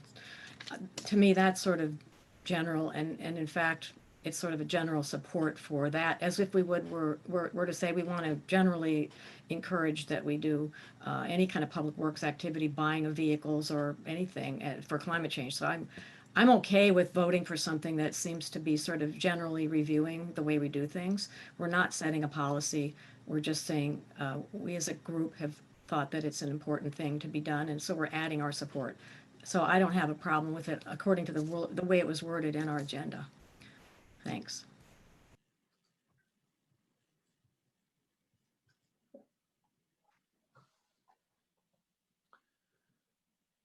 Any other commissioner discussion on this? I mean, I think the only thing that, this is Chris, the only thing that came up that might seem appropriate in terms of an adjustment to the wording is not just gendered pronouns, but gendered roles and, other descriptions that are in ordinance. So I just be cautious of only addressing the pronouns. And if we wanted to modify it just to say gendered pronouns or gendered roles and titles or something like that, we go with that, and that would be my proposal. Maybe that's a motion. I don't know. Motion to adjust. I'd be okay with that amendment to my motion. Okay. Thank you. Yes, we had a motion that was seconded. Suggested revision to that motion from Commissioner Gilman that seemed friendly to the motioner, Commissioner Barr. Is that revised language friendly to the seconder, Commissioner Bose? Yes. Sure. Thank you. Commissioner, yeah, one second, Commissioner. I think Commissioner Archambault's hand up a moment ago before. Commissioner Archambault, where did you have another question, concern, points for us? I do. This really, other than the agenda, which contained this item, we have no other information. I'm just curious to know why language was not proposed that could have really thwarted any of my concerns. And again, I'll reiterate that my concern is that this may or may not support only a half-hearted effort. Commissioner Gilman actually just referenced it well. I think that could we identify roles in this or titles? So my concern is that we might approve something that is only half-hearted and maybe a feel-good measure and maybe doesn't go far enough. And this is why I think it's a bigger discussion. So back to my original question, why not just have the language in the packet? Why are we just hashing this out now? Director Spencer. Great, happy to answer that, Commissioner Archambault. So the chair and I had been discussing this concept for a while, and I sent out the agenda to the chair and the vice chair, and Commissioner Hogan had suggested that we add this to the agenda. I had forgotten to, and we had felt that it was a relatively straightforward and simple kind of advisory to the city council. I am more than happy to delay it. We can write a memo if you'd like. This was an item that, the chair had asked that, we put on the agenda. So I did, and we're happy to do with whatever the commission would like to do. Yeah, okay. We could always punt and come back with more documented examples of exclusive language and specific proposed. We do have a motion that's been proposed and seconded. So I think that before we withdraw that motion, we should vote on it. Or, I don't think it's appropriate to simply pull it at this point. I think that if we decide that we don't want to move forward with it, we should have a vote. And make that decision on that basis. Yeah, fair, thank you. And Commissioner O'Neill, you had a comment a moment ago.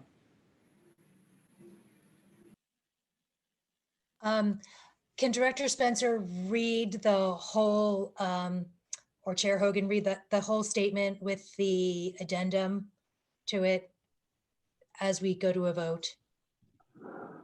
Because I didn't get the additional language, and I just want to kind of be clear on what we're voting on. Yeah, do you want to take a shot at it again, Commissioner Spencer? I've tried to write down what I had understood the potential motion to be, which was to recommend the city council review and update the Burlington Code of Ordinance language to be gender neutral. Or if people want to list gender or to remove gendered pronouns and roles, I just thought it was easier and maybe cleaner to just say to have the language be gender neutral and leave it at that. So recommend the city council review and update the Burlington Code of Ordinance language to be gender neutral.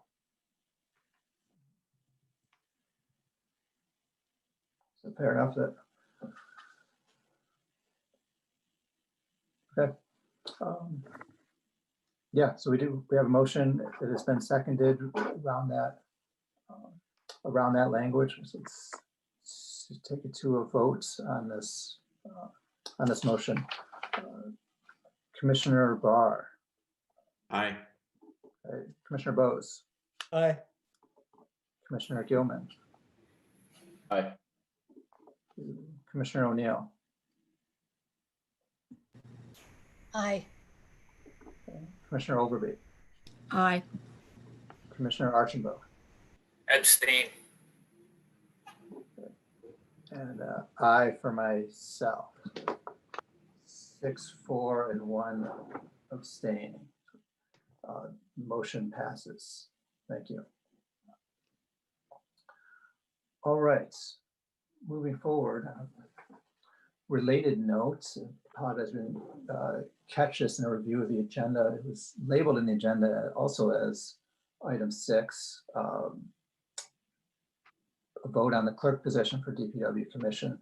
Director Spencer, should we call that 6A or something? Or does that numbering matter for us at this point?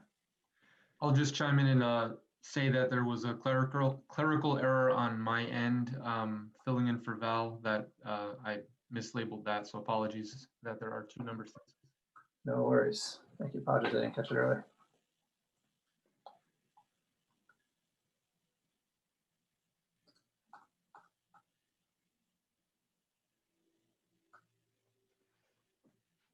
All yeah, right. so the lettered system is just advisory. You're free, Chair Hogan, to proceed however you'd like with this item. Okay. Great. Let's. Are we going to get in trouble if we call this 7 and increment everything else from here on out? Or I don't know if anyone knows it. You could also just call the 2 6s A and 6B, 6A and 6B. So we just finished 6A and now we're on to 6B. Then you don't have to renumber. Yeah. That work? Yeah. All right, let's do that. 6B here, vote on a clerk position for DPW Commission. The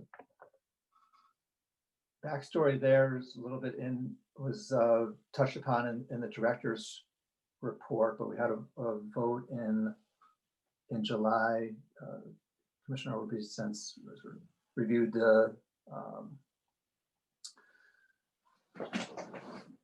what was written up as the role in the ordinance and so forth, and then discussions offline that perhaps that role could is in effect been served largely by a staff member, and that we could formally adjust our officer listings to reflect that. Director Spencer, is there anything else you want to add on this one? Staff is happy to fill the role. I think given the review of ordinance with Commissioner Overby, this seems to make the most sense given how we generate minutes currently. And we're fine with having customer service supervisor Val Ducharme be the clerk if that's the commission's interest. Thank you for that.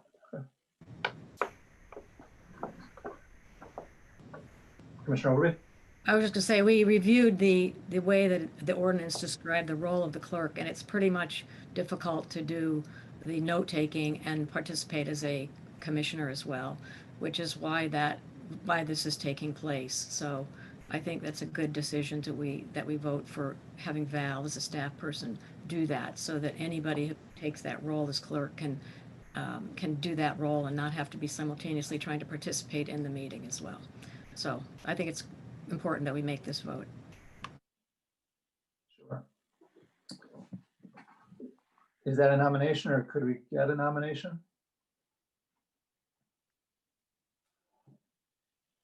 I guess I would ask, can we nominate a staff member? Or is that, okay.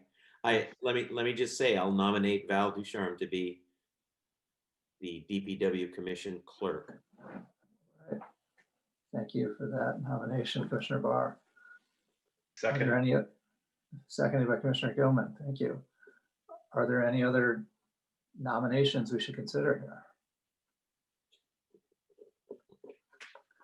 All right, so we'll move forward to a vote then in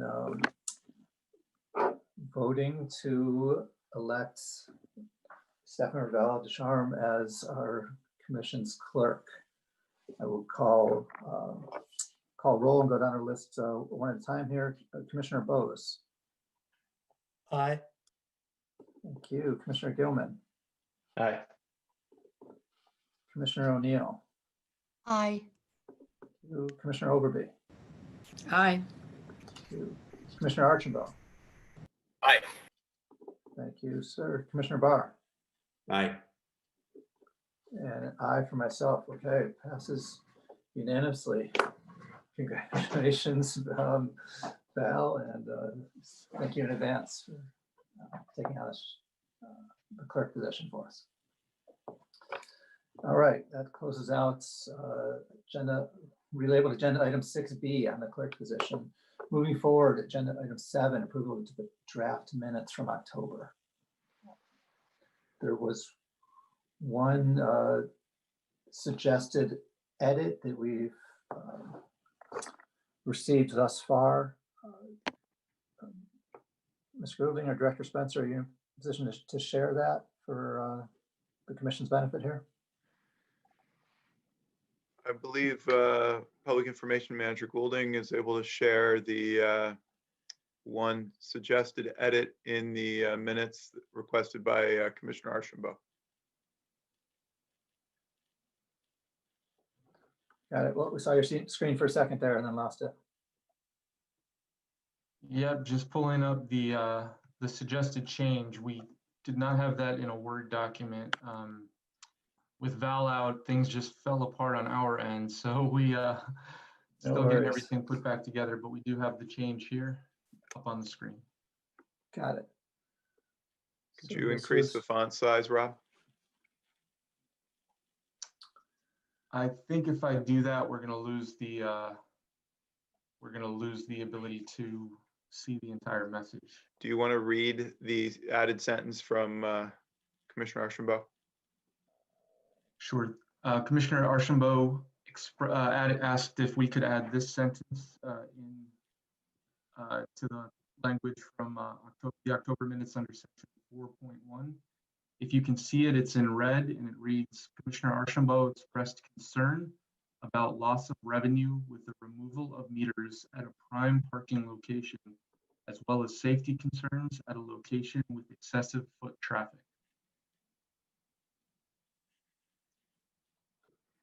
All right, thank you for that. Are there any questions around that edit or other corrections to be considered from my fellow commissioners here?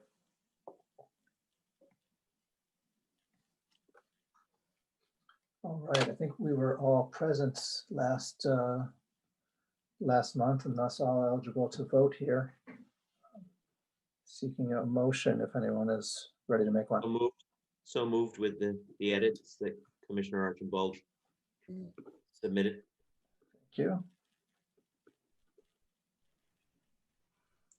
So a motion from Commissioner Barr, second from Commissioner O'Neill. Thank you for that. All right, with that we will bring it to a vote.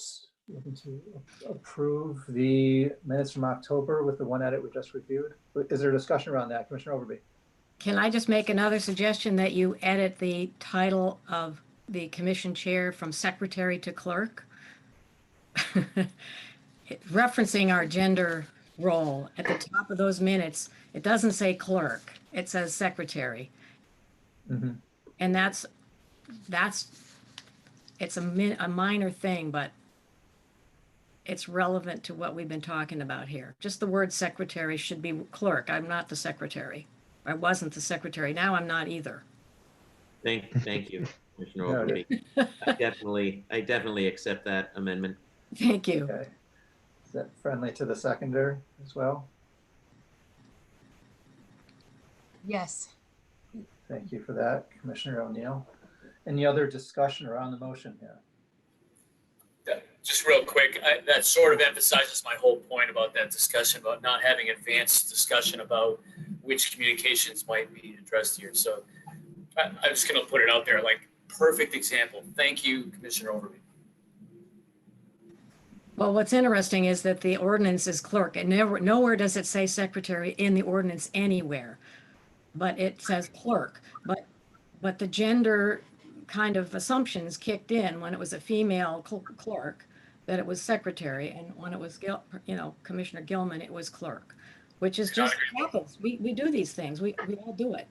So it's just. Could I ask the question too? Just I think it would be interesting to get that straightened out. Could I ask a question, just since we're kind of discussing it now, is that, is it a difference in who might have typed up these minutes? That the new person that typed them up just saw that as the secretary role? I know that it's a role that we need to change, but I don't, I guess I'm just. I don't know, and it doesn't really matter because it's resolved. Yeah. It is just we all think if you talk about a doctor that you visualize in your mind that it's a male, and things happen, and that's maybe what happened. Yeah, and I can just say that I've been I'm not worried secretary. about it. We're fixing it. I don't disagree with any of that.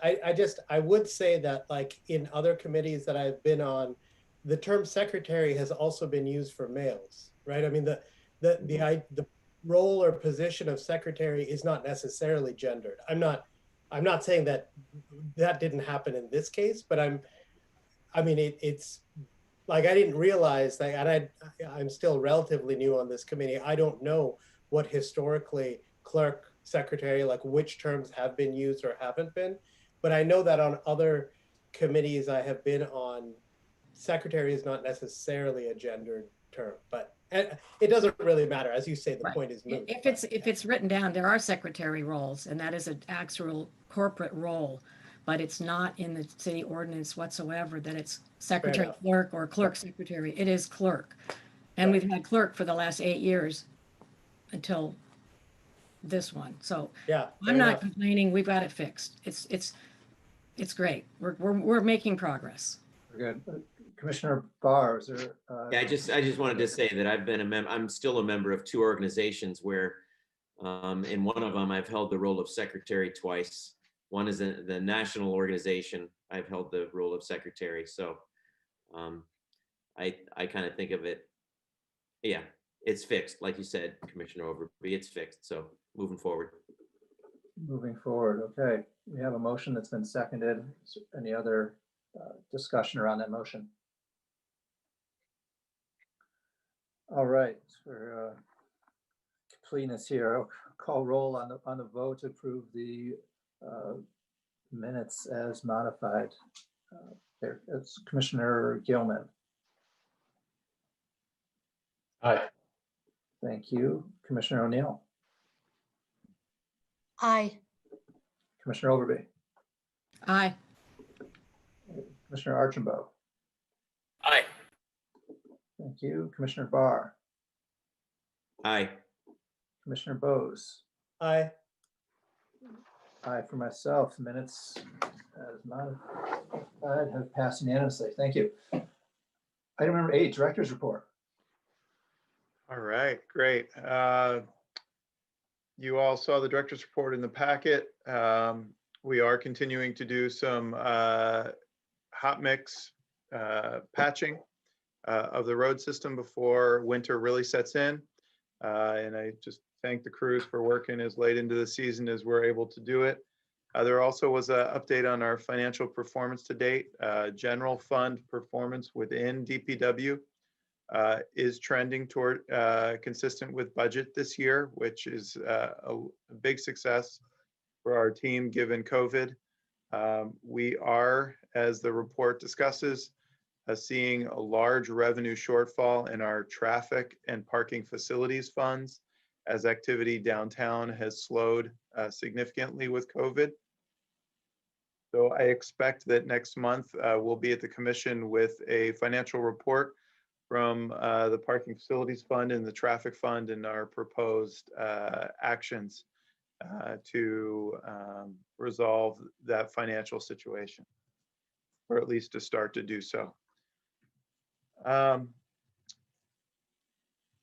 I provided some update in the packet around Green Mountain Transit. Currently, it's operating as fare-free service. There's been significant interest in the community and among some city councilors to maintain fare-free service. I serve on the Finance Committee of Green Mountain Transit, and I have directed with the board to staff to try to put together a budget for FY22 that could look at continuing a fare-free service for 22. I will say it is not looking promising given the financial situation. Fares do cover over $2 million a year of GMT's operation, but we are trying to see if the state or other sources could help continue fare-free service. We'll see if there's any federal stimulus or other effort to support transit entities with the new federal administration. And lastly, I just want to draw attention to the fact that the City Council on November 9th approved a few reclassifications for DPW staff that had been in limbo since March when our reorganization package got held up by COVID. And I want to thank the council and the administration for allowing these to proceed. One of the reclassifications was to have Public Information Manager Rob Goulding reclassified as Public Information and Customer Service Manager, so that our communications team and our communications and our customer service team are an integrated team and can communicate and coordinate with our messaging. There are more ways than ever that the public is expecting us to communicate across multiple channels. And it was no indication of any sort of performance issues. In fact, it's really an opportunity to take two strong teams and make them stronger. And I'm really excited to have Rob Goulding fill this managerial role, and look forward to continuing our efforts on reaching underrepresented communities and other efforts to improve what we are doing to get our message across to the public and engage the public in decision making. Thank you. Thank you for that, Director Spencer. All right, with that, I'll bring to Commissioner Communications. Commissioner O'Neill.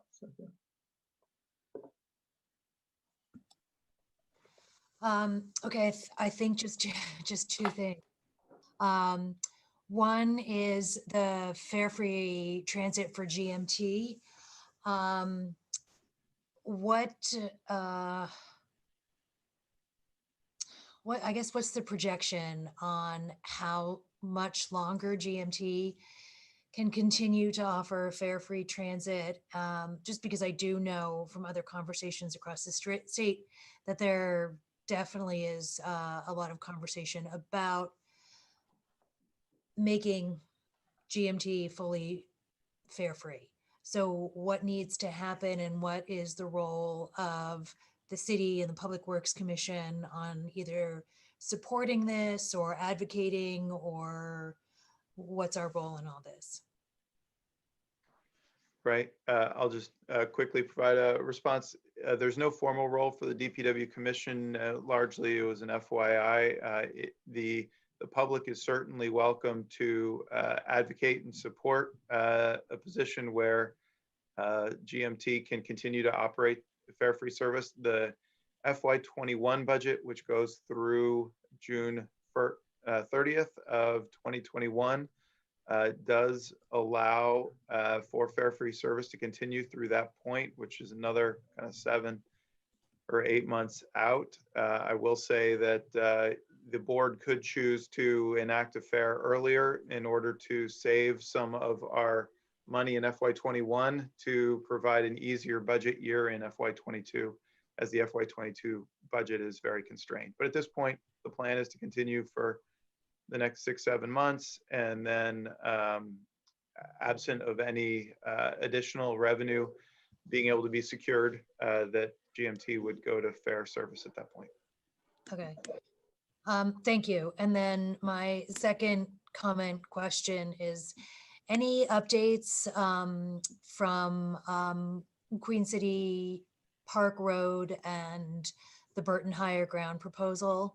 I know that was sort of in the cooker, and Yes, you had asked that that be an agenda item, and it did not make it onto this agenda. And for that, I apologize. We will get it on next month.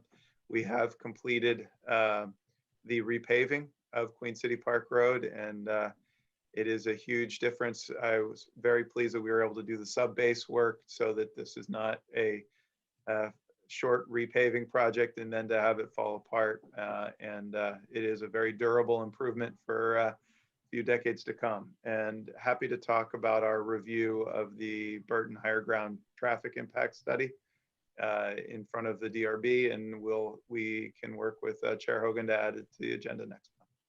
okay, great. Thanks. That's all. Thank you. Commissioner Overby. I had 2 questions on the director's report. Has there been any ridership change with the fare free? Do you have stats on that? Yes, ridership during COVID has decreased significantly because there are fewer commuting trips, and also because of the desire for social distancing.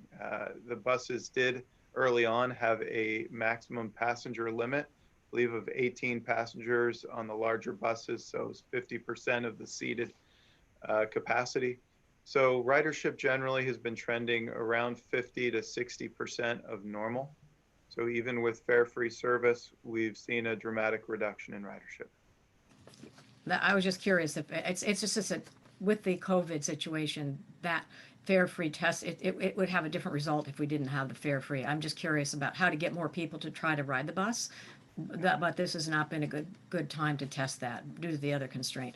A second thing about the e-bikes, now with the the Green Ride bike share, that's obviously been completely sort of discombobulated also due to the COVID situation. Do we have any sense that the e-bike situation will happen ever? Thanks for that question. So you saw in the packet report that ridership, there were over 4,000 rides this year, even with the pandemic, and the service is being provided without any municipal contribution at this point. We have been expecting the introduction of the e-bikes from this vendor, and there have been circumstances that have delayed the introduction of those e-bikes, and some missed timelines from the vendor. Again, this is a vendor for whom we're not paying anything to provide this service in Burlington. So we're evaluating our options for next year, given that the vendor has not been able to bring the e-bikes to market as they had discussed. And at the same time, there is some service being provided at no cost to the city currently. So we're working with CAPMA, UVM, South Burlington, Winooski, and trying to figure out the next steps. I was just curious if there was any update on when they would want to deploy them. And now it makes more sense to do it in the spring anyway, so when the weather's better for riding. And the last thing of the commissioner communications is I wanted to just make sure that I shared with other folks the roundabout sample. I happen to be fortunate to go to Ohio where they had a roundabout that's similar to one that I think would fit nicely at the intersection of Cambrian Rise and North Ave. And so I provided Val the 3 pictures, which I also sent individually to the commissioners and to engineer Baldwin. So I don't know if you want to show those. I sent them so they could be shared with other people as an example of what a roundabout would look like that is a small one, because there's confusion about that sometimes. Is that something that was made in a form that could be shown on a computer? Yes, Public Information Manager Goulding, are you able to open up those pictures and share them on the Zoom platform? Yep, I've got them up right here. I'll take them one by one. While you're doing that, I just wanted to, it's always interesting to look at things in a theoretical way, and I know there's discussions about what's a safe intersection at the entrance of Cambrian Rise on North Ave, the south entrance there. And so I just want to continue to provide information that might be useful for the decision-making process to the general public to understand what one looks like. It's been in operation for probably 5 years on a street like North Ave in Athens, Ohio, at College Town. And the dimensions. So this is a picture that shows you how you approach coming up to the roundabout. And this is sort of the nature of the road. There's university buildings, there's residences, there's small homes, there's a couple of restaurants and bars. So this is what you see as a driver coming up to the roundabout. The next one, this is a picture of the entering the roundabout, and you'll notice the fact that there is a crosswalk that is prior to any vehicle entering the roundabout. And what's very important to realize, and people don't understand this a lot, is that the crosswalk is before the cars have to start figuring out how to get in and out of the roundabout, which means that the pedestrians get attention separately from when the cars are trying to look for vehicles as well, which is critical to the safety of a roundabout. This one happens to be 27 feet, the grassed area in the middle, 10 foot of brick, truck apron, and then 16.5 feet for the drive lanes. So that gives you an idea of what it looks like in an area that, is similar to what we're talking about at Cambrian Rise. You can look at the next one, which basically shows you the same idea with a vehicle coming from the other direction. Solveig, quick question. So you were just commenting on the dimensions. Does that mean it's about 60 feet total across? The dimensions. If I do the math? Yes. The next one, if you look at I can use, there's actually a diagram of the dimensions, but the middle green area is 27 feet. The 10-foot area beyond that, around the edges, is the truck apron.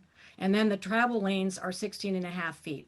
That happens to be the design of this one. There's the dimensions, which are going to be too small, but if you look at the bottom of that diagram, it shows you the distance, the widths of that. I asked them specifically to show you. So if you look at this, it shows you 27 feet, the grass island, the truck aprons, and the drive lanes. I just, I'm not saying this is going to be, we don't take these plans and just implement them, but I'm saying that, number one, the fact that the pedestrian crossings are separated from a vehicle gets to give 100% attention to pedestrians and bicyclists trying to get across there, as separately from trying to negotiate at 15 miles an hour around this turn. And I think that the critical element is that separation of vehicles that are driving through there are separating their attention in a way that gives some real benefits to a pedestrian trying to get through there. So I just wanted to share this information with you and with the public, because we will ultimately be having further discussions about North Avenue and Cambrian Rise in the future. So this is information I just wanted to make available. So thank you very much, Rob, for making it possible for people to see this. That's the end of my commissioner communications. All right, thank you for that, Commissioner Ruby. Commissioner Archambault.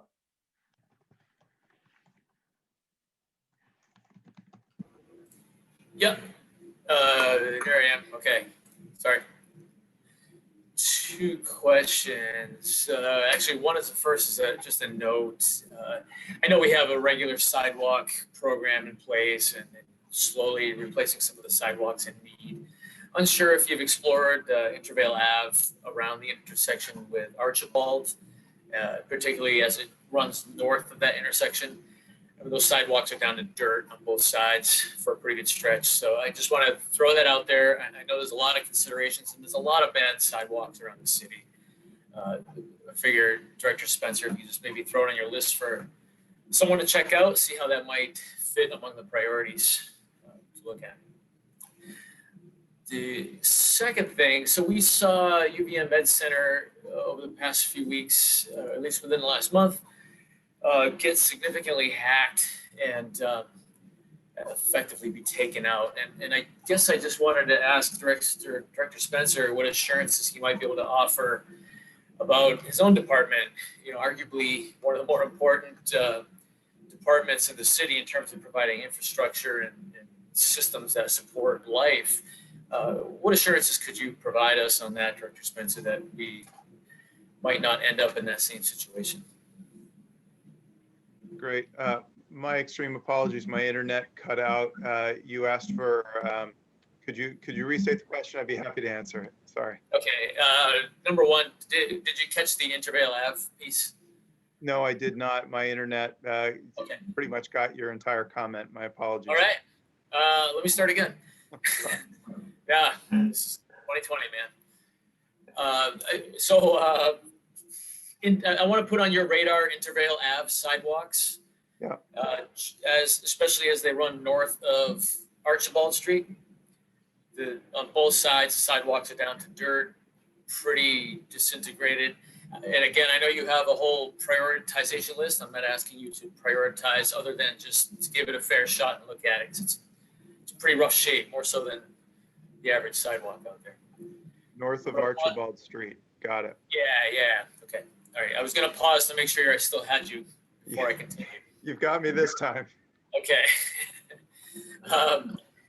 We witnessed within the past month the UVM Medical Center being, almost decommissioned, so to speak, in terms of servicing with the hacking attempts. It did make me question how our, arguably one of the more important departments in the city, being the Public Works, might face a similar situation. So I was just asking you what assurances you could offer that we might not end up in a similar situation. Sure, thank you. The IT department has been taking the lead on the city's cybersecurity efforts.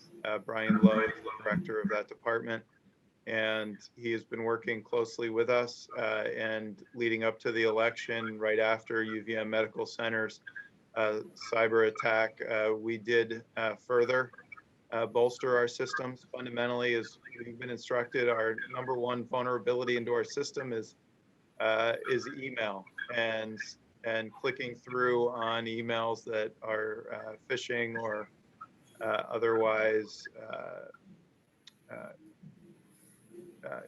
providing malware or other attacks into our system. So we've done extensive testing for staff on what to look for in emails, training, and I am not the IT expert, but I can tell you that we have reviewed the firewall for the city and various protocols in our training staff in best practices to seek to avoid a scenario like the one on the Hill. Great. Thank you very much. That's all I have. Thank you, Commissioner Archambault. Commissioner Barr.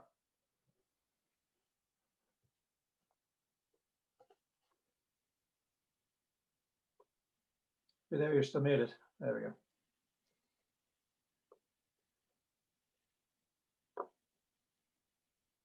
Like you said, it's 2020, so I have to keep my space bar down for some reason. It's not letting me click out of mute.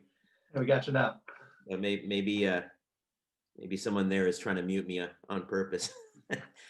So I only had a couple of quick comments. One, kudos for excellent results in the pre-winter paving and patching. That I think, especially in the East End, the old East End, that area where there was some deterioration, I should say. It's made it a lot better. I appreciate that. The only other item I have is that I'd heard from a few constituents, and I'd had some correspondence with Nicole Loesch about this, but the Sharrows and the Colchester Avenue corridor and the bike infrastructure is outstanding. When it gets to the bridge and it goes across the bridge, it just kind of stops. And there had been some probably a misunderstanding of it that the city of Burlington DPW might assist Winooski in extending the Sharrows through the roundabout on the other side. But even be that as it may, whether it's a miscommunication or misunderstanding or it can't happen, I guess I would just ask if there could be some more collaboration between our city DPW and the Winooski City DPW, because we've just started to fix the Colchester Avenue infrastructure, and then it just kind of abruptly stops. So anybody trying to go into Winooski just kind of, it's like hitting a big wall. So I just wanted to throw that out there. Great. We can follow up with Nicole Loesch and the city of Winooski and further those conversations. Great, thank you. Commissioner Bose. Yeah, I just had one question, which was about the reopening of the streets, so the removal of some of the signs and the barriers, et cetera. With everything that's going on now, obviously we're heading into winter, but with the surge in cases and everything that's going on, I was just wondering if there are any conversations about all of the different adjustments that you've had to make, but specifically about those two, about the kind of the closing back down of particular access to neighborhoods or access to particular streets. What kinds of communication has there been with businesses that had the extended outdoor sidewalk, spaces for restaurants and things like that? I know that, again, we're into November now, whatever outdoor, I mean, I don't know who wants to eat outside at this point, but I'm just wondering if you'd had more conversations either about the streets or any of the other infrastructure. Thanks. Great. So yes, expanded sidewalk permits concluded at the end of October. We did not hear from any businesses that they sought to extend it past October 31st. So that was telling for us. We did request that they remove those expanded sidewalk installations as of October 31st, and that work's been done. The temporary grab and go spaces will continue through the winter thanks to your support last month. And we have removed the shared streets and the local traffic only streets designations that were up with cones and or kind of temporary signage, as we cannot conduct our winter maintenance activities around those temporary items. So it felt like October 31st was as far into the season as we could keep them up. We will have a robust sidewalk plowing and bike lane plowing this winter with hopes that that helps people get around. And that's our plan at this point, but we are always evaluating. I know the mayor's office is working with several departments on how to do more outdoor activities this winter to help people get outside.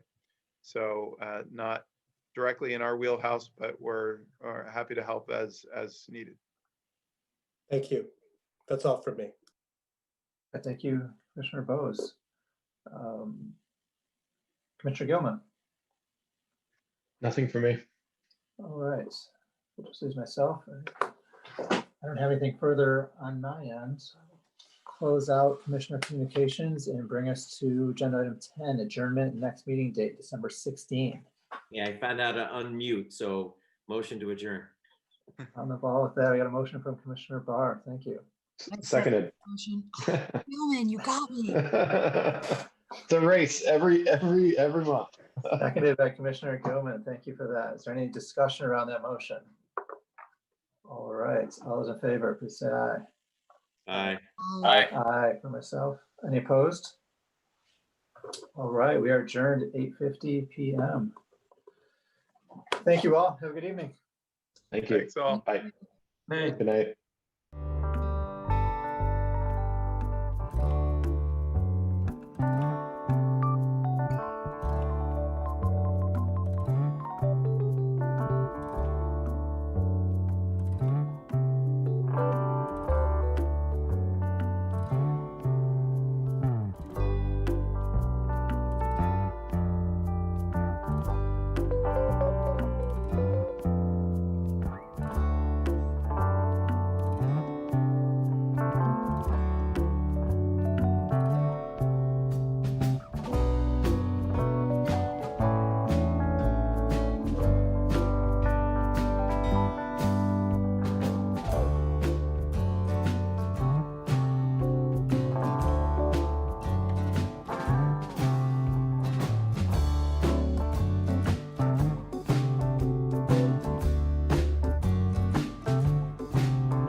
Aye.